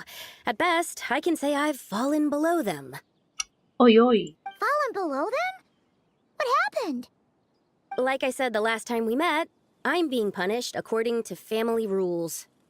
My father, mother, grandfather, grandmother, other grandfather, other grandmother. Oh, that's a lot of family members. Yeah, and on the night of Lantern Rite, they held a family meeting to discuss my situation. Lol. Like a council. So, they do care about you. I wouldn't say that. There's no doubt they care. But they think that since I caused all that trouble in Liyue Harbor, it shows I can't be trusted on my own. They decided to ground me. This is the second time they mention that she's getting grounded for her behavior. Isn't she an adult? It sounds incredibly annoying to hear a grown woman whose life is being dictated by her family. Also, I forgot to take out my cat's food from the fridge, and now it will be cold.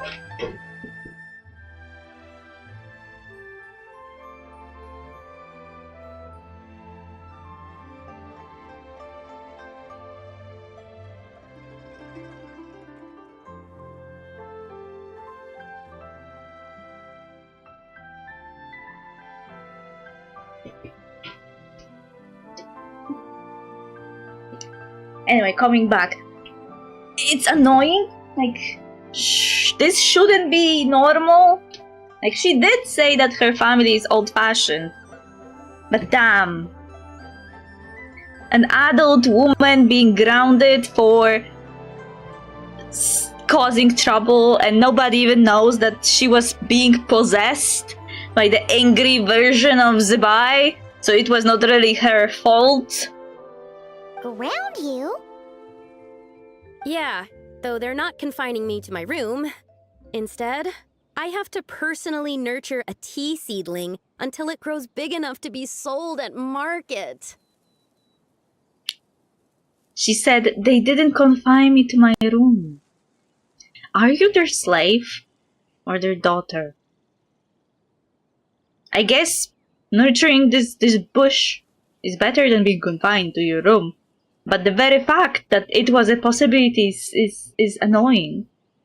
Aw, a tiny little tea baby. Do they want you to experience what it's like to be a parent? Lol. It's supposed to cultivate my character and temperament. They say this will help me calm down and reflect on my issues. Uh-huh. What happened in Liyue Harbor really wasn't your fault. Oh well, at least this punishment doesn't sound too harsh. So, how long will it take for the little tea baby to grow? Is she going to call it a tea baby all the time now? Actually, I don't know. I've never grown a tea tree before. Lol. It usually takes 2 or 3 years. LOL! 2 or 3 years? Yes, the tea in this garden requires 2 or 3 years to mature. That long? Zabai, you're not making this up, are you? How do you know so much about growing tea? When the plants thrive and grow, that is the meaning of my name. I can tell at a glance when their season of ripening will come. Do I really I have to waste 2 or 3 years here? Why is this happening to me? I'd only just found my direction in life. See? She's unjustly punished. She caused issues, but because we couldn't explain what was the source of the issue that she got possessed, she is getting punished like a child even though she's an adult woman. And she was just starting her career, and now she'll lose 2 to 3 years growing the tea, which is like a lot of blank space on your CV. Did you figure out what you could do to make it on your own? Yes, during the night of Lantern Rite, I heard many people reciting poems from Long Gone in praise of the moon. In that moment, I suddenly felt a great sense of pride. I mean, I helped excavate cultural artifacts from Long Gone, so I contributed to the revival of these poems too, right? So I decided to stay with the archaeological team. I want to unearth even more history. I see. And are you sure that's what you want to do? If you don't achieve anything significant in the years to come, will you still enjoy it? Yes, because archaeology gives me that boom shakalaka feeling. Wait, did Xiangling teach you that? Lol. That's right. I was asking her for advice. She said that if something gives you that boom shakalaka feeling, then it has to be worth pursuing. Okay. I immediately thought about how when I'm excavating in the ruins, I always feel like there's a ghost standing beside me, and not in a spooky way. It feels like my great-great-great-great-great-grandmother patting me on the shoulder and saying, "Keep going. You're about to rediscover some grand ancestral knowledge." That certainly sounds like a boom shakalaka sort of feeling. Right? It feels like I've made some kind of connection with my ancestors. Isn't that amazing? Since you've made up your mind, you should give it your all. And I'd love to, but I'm still grounded. Run away, summon up a little boom shakalaka, and leave the tea garden behind. Flee this village. Won't it even show her family even more that she's irresponsible? She just runs away. That might be going a bit far. You don't want to lead others astray, Zabai. Maybe you can try negotiating with your family. Yeah! Tell them about your great-great-great-great-great-grandmother. She must be the most super-duper ancestor to have ever risen above the rest, right? I'd be better off telling them about the White Horse Adeptus. After all, she's the supreme riser above the rest who saved my great-great-great-great-great-grandmother. Then it's settled. Tell your family that your decision has my blessing. Thank you, Tsubai, but I don't think cosplay is going to work on them. They won't listen. They don't need to listen. You need only follow the rules they've set out for you. What do you mean? As I'm sure you know, some ancient texts refer to the White Horse Adeptus as the Daughter of Time. My family history contains such records, but what of it? Can you grow this tree in a second? If the White Horse Adeptus were to manipulate time to make your tea seedling grow overnight, then you'd be free, correct? Figured it out. Is that how it works?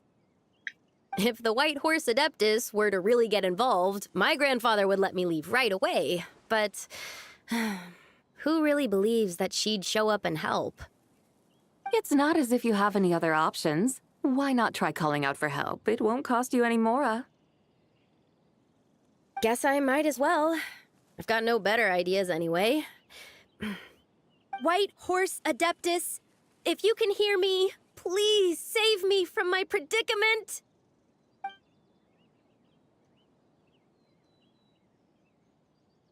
Ugh.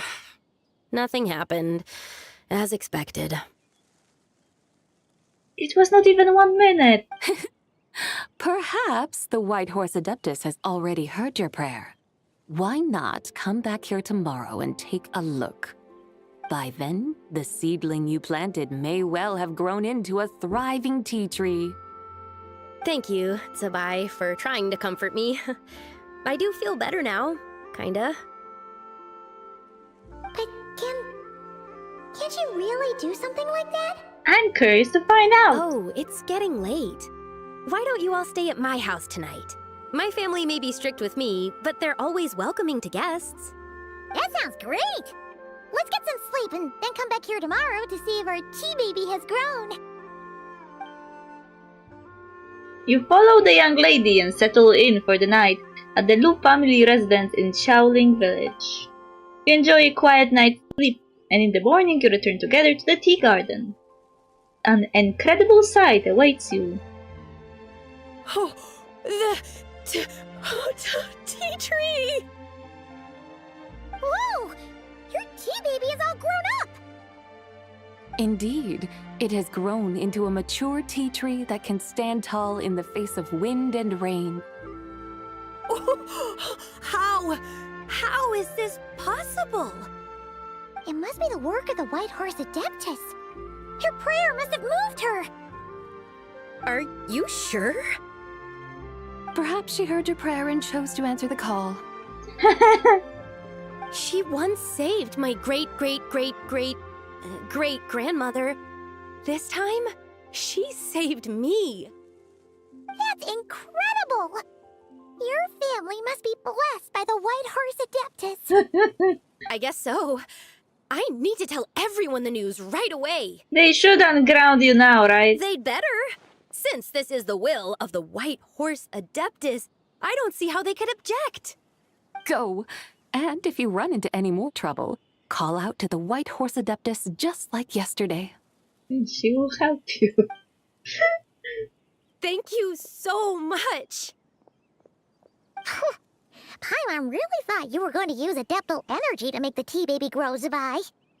When an Adeptus exerts effort, consuming their energy, is that not using adeptal energy?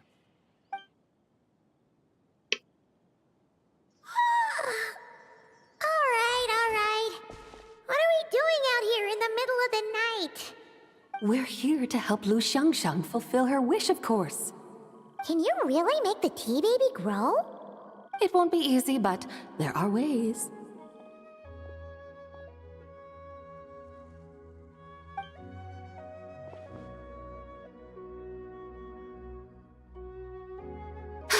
There, it's grown. Hey! You just transplanted a tea tree from over there! So, there's a mature tea tree here now, yes? Cheating! Oh, yeah, but And am I not the White Horse Adeptus? well, yeah. Is this tea tree then not a manifestation of the White Horse Adeptus's will? Won't anyone notice that there's one tea tree gone? You're not wrong. But again, there's something not quite right about this. Maybe this will become another mystical Adepti tale recorded in their family history. That would be marvelous. I have a feeling that family may notice that they lack one tea tree. Paimon thinks so too. Hey, Traveler! Sabai seems to be doing much better now, don't you think? Maybe being outside is good for her. Oh! Paimon bets that's why Zhangli chose to send her on this errand. Why don't we continue showing her around Liyue? That's a great idea! We've already shown her Liyue Harbor, Yulong Wharf, and Xiaoying Village. How about we head to Qingce Village next? Qingce.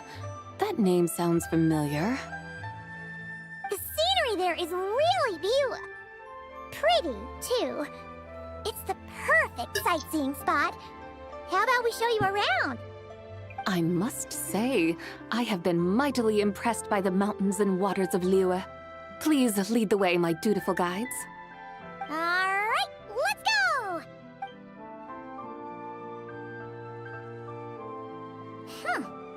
Paimon can't help feeling like we've forgotten something. Pay it no mind. I've already forgotten more than you will ever know. Alright. If we forgot something, it can't have been that important to begin with.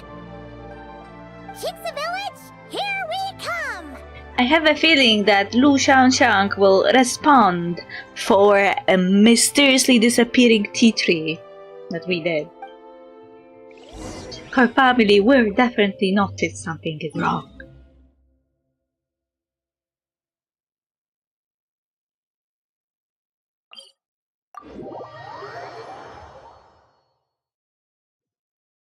Na, na, na, na, na, na, na, na, na, na.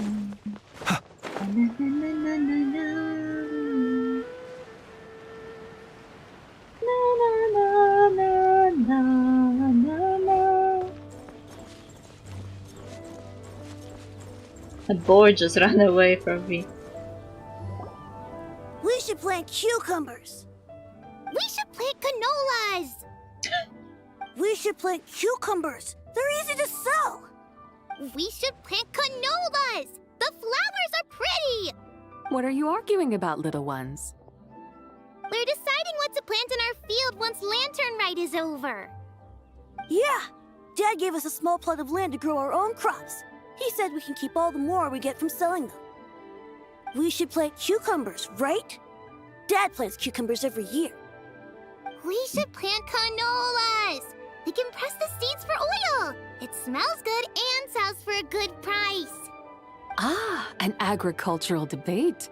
This should be easy to sort out. Granny, are you a farmer?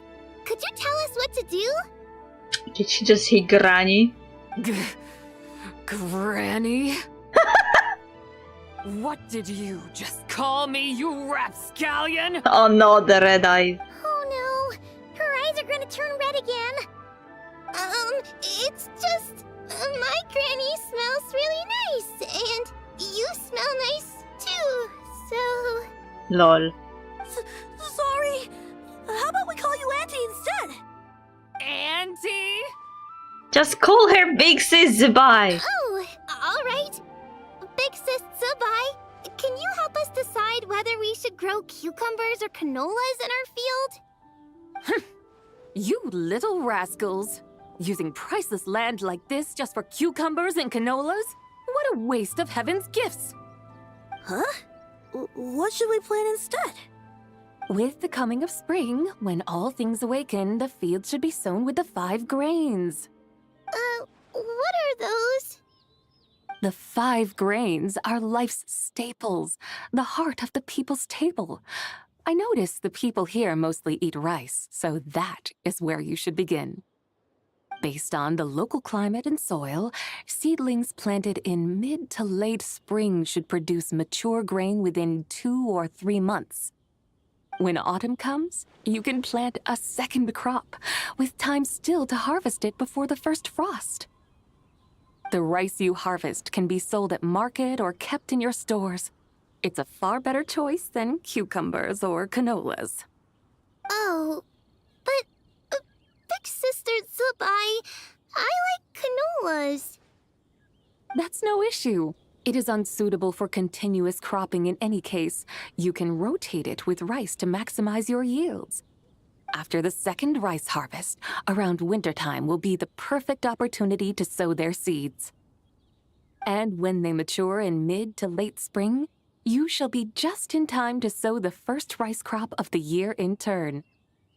This way, your field will sustain balance, rice and canola in a harmonious cycle. Lol. Is that money in that place? Wow, that means we'll have crops to harvest all year round. Wait a minute! If rice and canola take up the whole year, what about my cucumbers?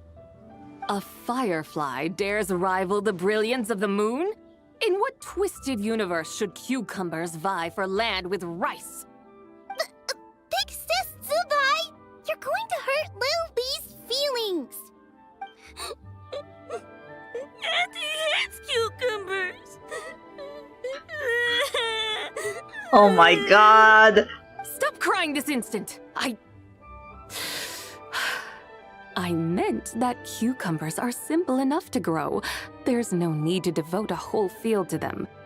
Just find an empty corner of your yard, scatter some cucumber seeds in the earth, and before you know it, you'll have a thriving patch of vines.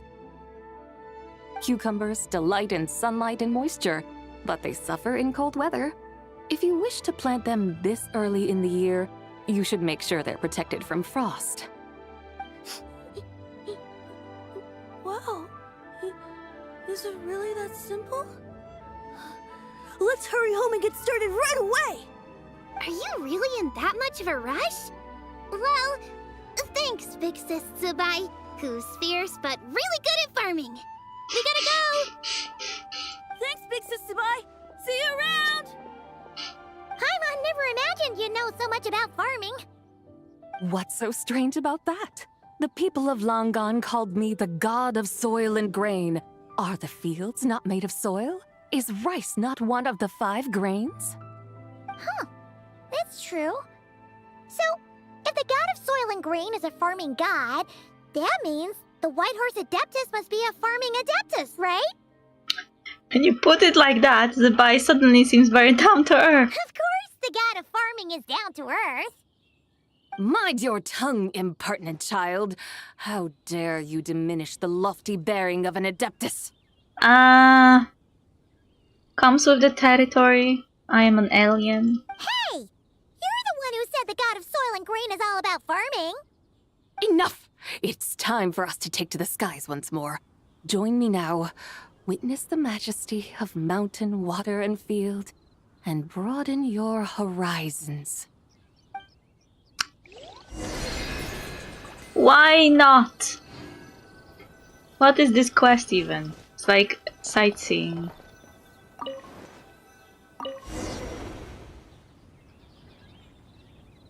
Wow! The terraces look so pretty from up here. The mountains tower like pagodas, the hills coiling at their feet like shells. Layers built upon layers, rising and falling in harmony.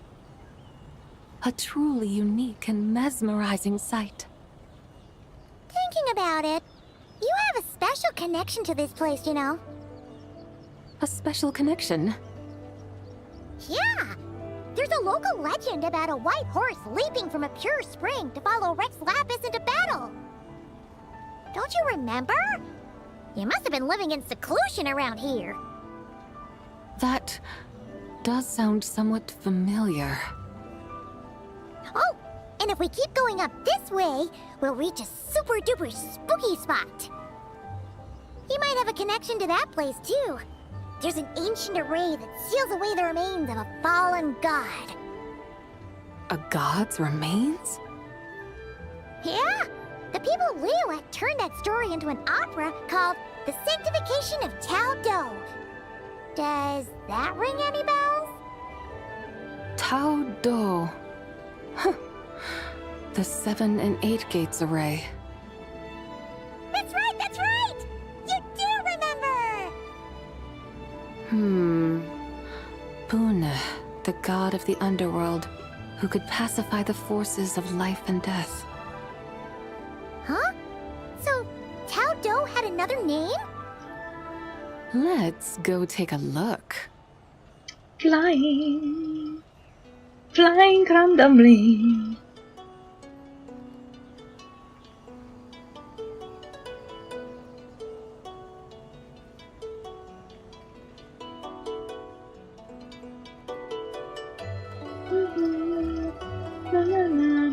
WuWa Hill.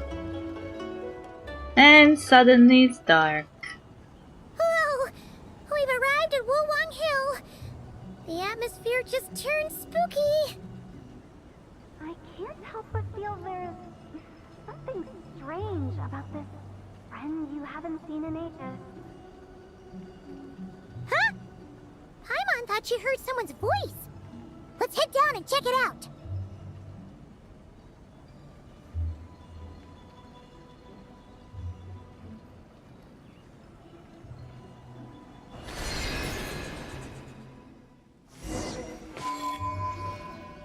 I can't help but feel there's something strange about this friend you haven't seen in ages. I knew it! I knew it that John Lee will be somehow involved in this conversation. Strange.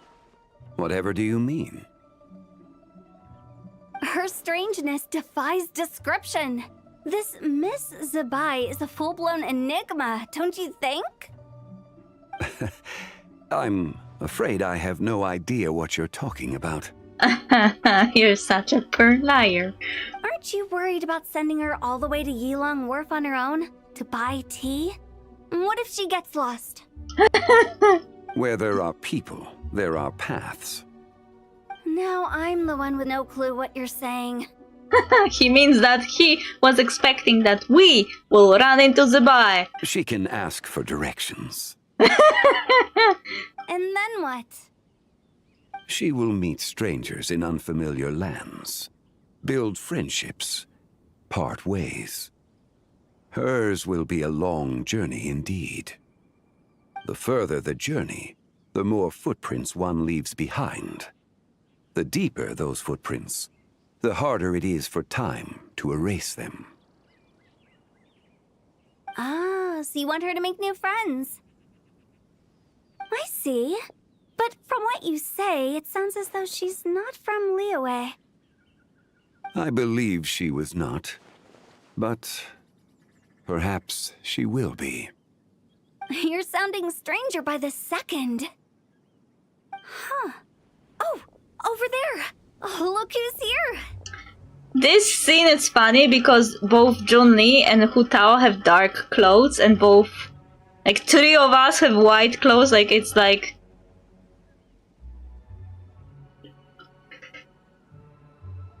contrast.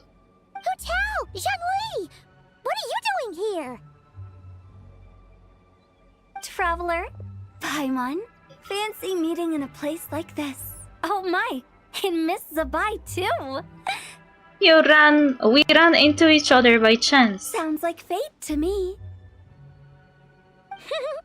We were taking Zabai to buy some tea from Yilong Wharf. Zhongli sent her there, though she didn't even know the way, and... Oh, drat! We forgot the tea! Oh, Paimon knew we were forgetting something. Sorry, I forgot too. What's done is done. There's no need to dwell on it. Fresh tea grows with each passing year. Let fate deliver it as it wills.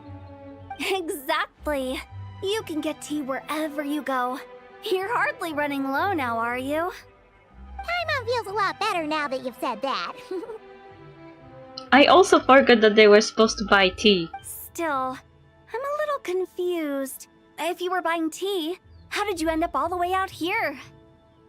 We're taking Zabai on a sightseeing tour.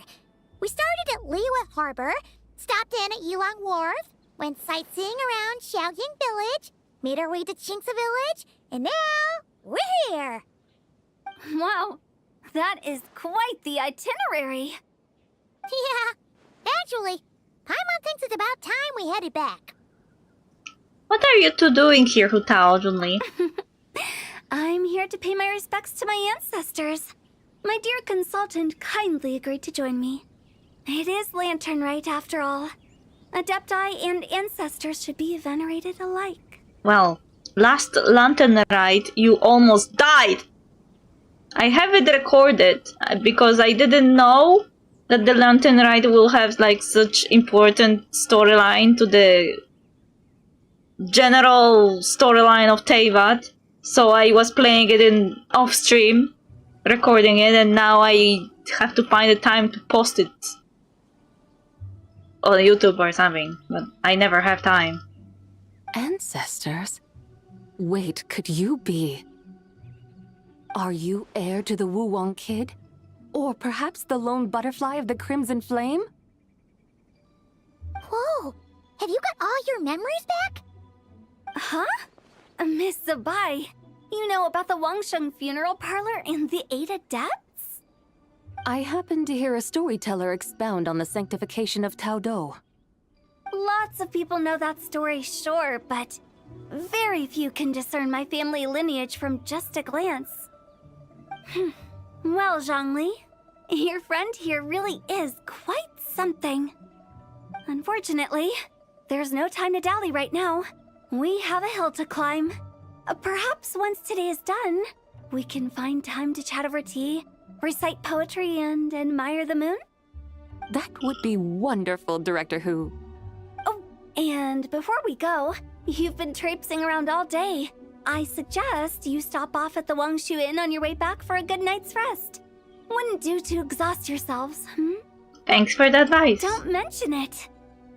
All right, we'll take our leave now. See you later. Hotel's so thoughtful.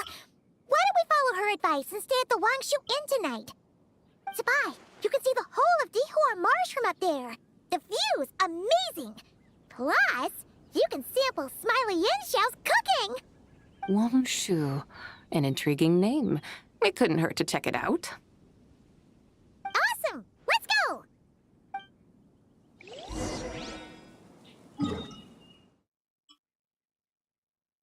Oi, oi.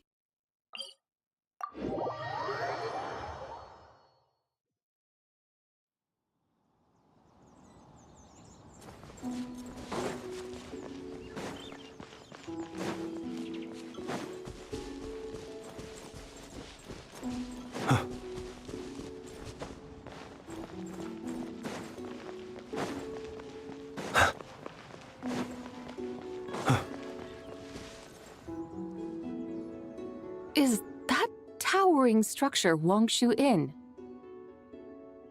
Sure is. We can take the lift up from over there. Always walking the path long trodden. Does retracing others' footsteps not tire you? Come on, get in. We'll fly to the top. Will people not notice from the terrace?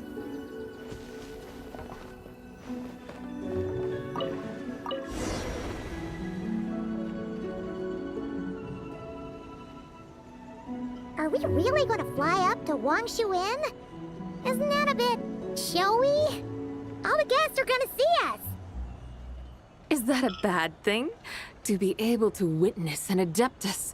This will surely add to the inn's appeal, not to mention the room prices. The owner will thank us. You seem to really like showing off your powers. This inn's architecture is incredible, and the surrounding countryside radiates a picturesque charm. No wonder the new proprietor of the Baiju guest house thinks he can't compete and has decided to change his own establishment's name. The new proprietor? Ah, you mean Lu Shengsheng's dad. So you know about that, too.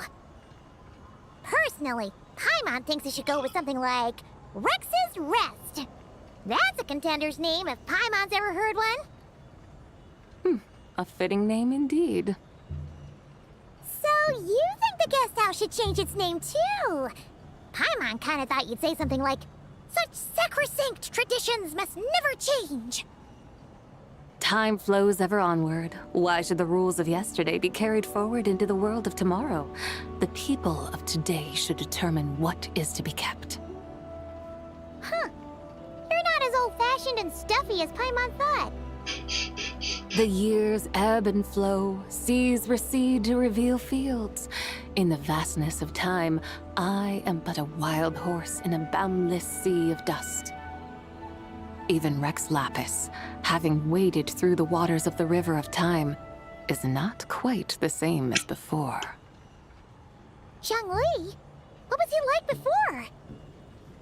That is another story for another time. Of course she won't tell me now! This is so annoying! Every time you're so close to learn something about Zhongli from ancient past, someone says, not right now. We have arrived. When then?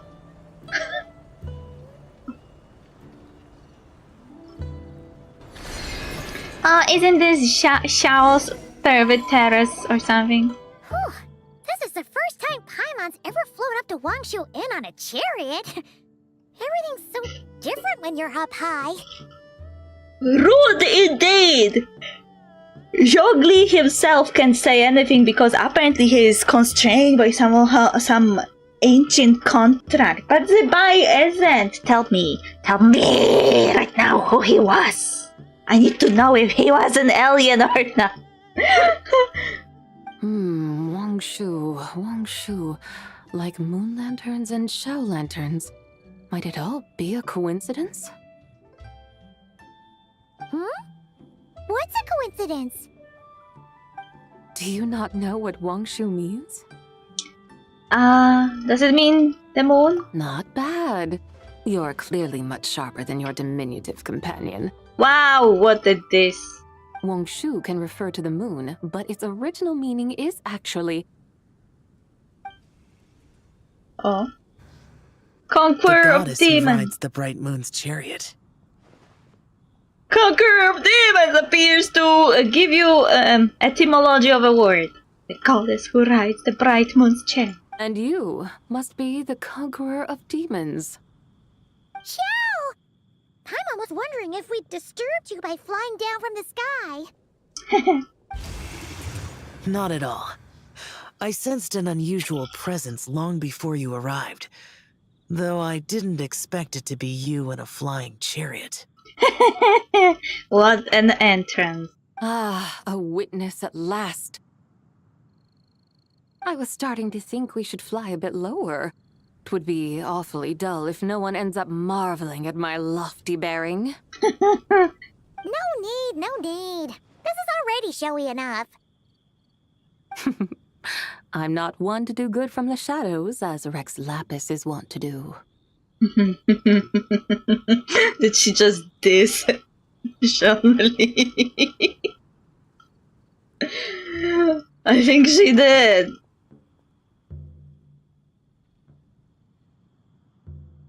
And it's really like funny that she comments on this in Xiao's presence, because last time Zhongli did something impressive from the shadows was to save Xiao's life. Then you must be...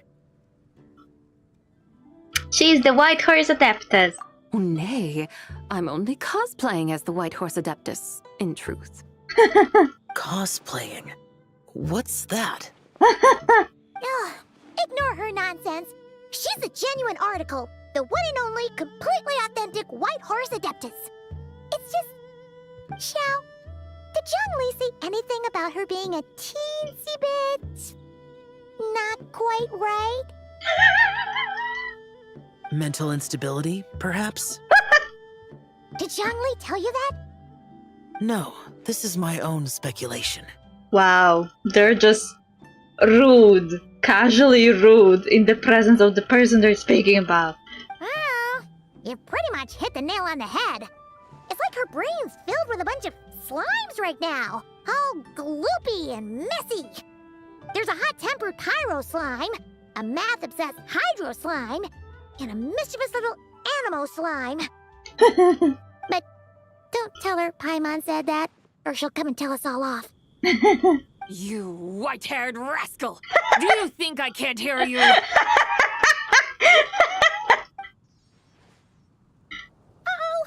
We're in for it now! Well, you were talking quite loudly. White Horse Adeptus. You must be weary from your journey. Why not take a rest? Oh, yes! You must be hungry, right, Sabai? How about we get some food? The chef here is incredible!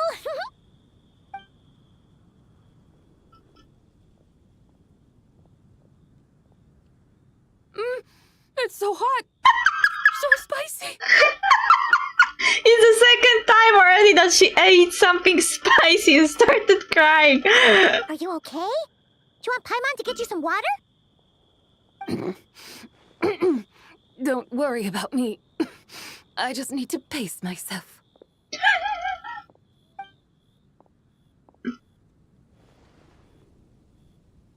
So, regarding your friend and her condition, does even the Lord of Geo have no solution? Time. Zhongli said we should wait and she'll get better on her own. But who knows how long that's gonna take. He says her three spirits have only just merged and have yet to settle. Is that why her personalities change so easily? Paimon thinks that has something to do with her 3 deadly selves. Zhangli told us that the deadly selves are impure, affecting living things that get too close. The White Horse Adeptus's remnant spirit was attached to the deadly selves for a long time. It makes sense that her temperament and memories would have been influenced by them. But Paimon still doesn't really understand what the 3 deadly selves actually are. Paimon, as you do not practice self-cultivation, I cannot help you fully understand. But you can think of them simply as emotions and desires. The act of severing the 3 deadly selves is a means of exercising wicked desires and cultivating one's true self. I believe other nations have similar practices. In Sumeru, it is known as shattering Atmagraha. What? Oh, so it's about emotions, desires, and attachments, that sort of thing. It includes those. I wonder, does she still remember what happened in the past? Some of it, but right now, it's like she was suddenly awakened. Like she's still half dreaming. The half that's still dreaming might remember things, but the half that's awake doesn't quite get it. Conqueror of demons, are you looking to learn about Rex Lapis's past from me? Yes, please tell us! You are an old friend of his, so please, call me by my name. But Conqueror of Demons sounds so much more imposing. I would like to know Johnny's past too! Me too! In days of yore, he was the Lord of Geo, Heaven's Star. Okay. Huh? You said the same thing the day you came back! But what does it mean? Exactly, my question. I'm afraid I can't remember. I literally face-palmed myself, like hit myself with my hand when she said, I can't remember. Is he really that important that the game constantly avoids talking about him? Hey! Did you really forget? Or are you just pretending so you don't have to tell? Why not ask Rex Lapis himself? Whether I've forgotten might be up for debate, but I am certain he remembers. Well, he has a contract. He must have his reasons for not raising the past, and you likely have similar concerns. I shouldn't have asked.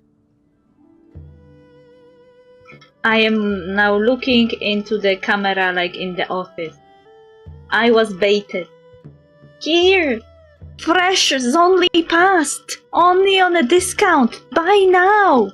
And then when you go and buy, they say, actually it's sold out and we can't actually sell it anymore, so I feel like I've been falsely advertised to. An answer that suits your style, General Elatis. Now that we're on the subject, though, I suddenly remembered something. How does she know his actual name?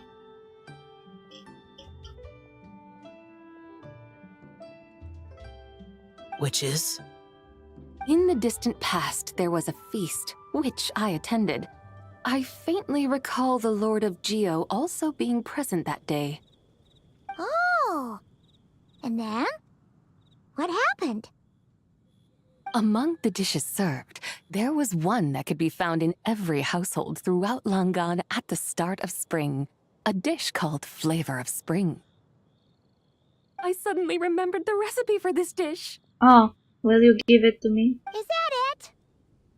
Yes! Since it's Lantern Rite here in Liyue, why don't I make some for you to try? That sounds good.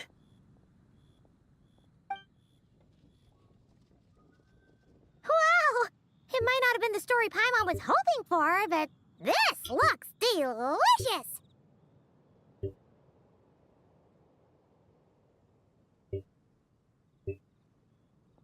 Is it just me? Or does it look like a devil eye? I gotta go now in my lurk though. Thank you for the lurk and I hope you enjoyed being baited by the game once again. This game is baiting me constantly about John Lee and I will lose my mind. The spring breeze stirs. Now is the perfect time to savor this dish. It was fun. It was fun to be baited yet again. It's worse even than queer baiting. One day, I can already see that. One day they will say, actually, you know, the primordial one was John Lee all along. Or something. Or like they will say, the second who came was John Lee. All this time. And I will say, kill me. Kill me now! My dutiful guides have gone to great trouble to show me around Liyue. And even the conqueror of demons has graced us with his presence. I feel deeply honored. This flavor of spring is my way of expressing my gratitude. It really does look like a devil eye. There's no need for such grand words. I have a gift for you too. What's this? Your little trinket. Hey! It's that broken jade token from the antiques exhibition! I believe this belongs to you, yes? Indeed. This was once an Adepto treasure of mine. I'm amazed it ended up in your hands. Alas, it serves little purpose now in its fractured state. Please, keep it as a memento. Oh, that's a shame. Can't we fix it? I don't know, can we? This is the way of the world. Once jade is broken, it can never be made whole. Aww. Then, what about forging a new one? That is a good point. That it has ended up in your hands must be a message from fate.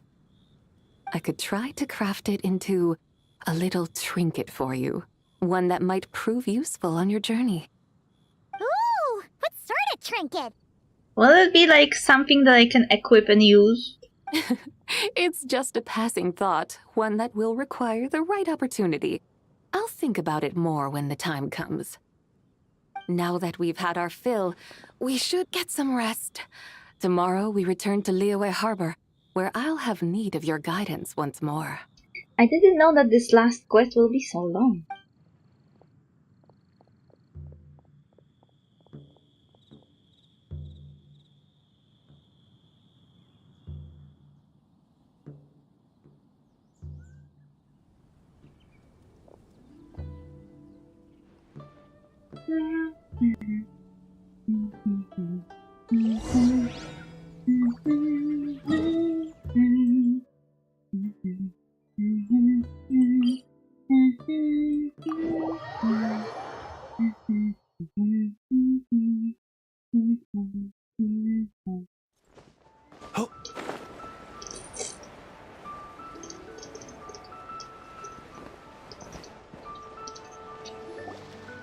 Chi-Chi, the lantern rite is almost over. Do you remember how to make a Shao lantern? Morning, split bamboo, traveler. Again! And get silk, make Paimon. You've got it all mixed up again. You're here again. Yow! Looking good in that new outfit, huh? Hey, it's Paimon! Dr. Baiju gave this to me as a gift. How does it suit me? She is so cute! And her hair has like more details. You can see that her fringe is actually more detailed, and her here. The same like the new skin for Lumine. I feel like they're not improving the regular game, but they're giving skins that give improved like how is it called?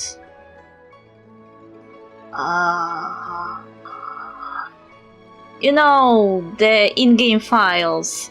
so they seem more high definition. Textures. Yeah, the new skins add to the game a new texture that is more detailed and high definition. It suits you very well. You look adorable. Thank you. Wow! What happened for Baiju to suddenly give you a brand new outfit, Yao Yao? Dr. Baiju is thanking Yao Yao for teaching me to make shell lanterns. Chi-Chi and I were just playing together. Dr. Baiju's too kind. Oh, yeah, take a look at this. Dr. Baiju gave me these clothes, but it was Chi-Chi who wove this little basket. Aww. Wow, that's beautiful. When did you become so good with your hands, Chi-Chi? I learned to make shell lanterns, thanks to Yao Yao. I also made a wish. What do I always say? The White Horse Adeptus answers prayers. Come, help this old man make an offering in thanks. Did he just say white, white, white instead of white? Huh? Mr. Liu? What did you pray for? Na, na, na, na, na, na. Her hair is glitching into the rabbit. For my idiot son to finally come to his senses and not change Baiju Guest House's name, which he has. Lol. Huh? He's keeping the old name? Listen to this. My granddaughter planted a tea seedling in our village just a few days ago.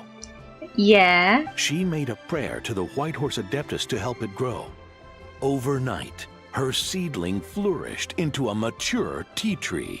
Yay! So this is why you keep your name? Oh, that sure does sound like a miracle. Yeah, we had definitely nothing to do with that. Could the White Horse Adeptus really have helped it grow?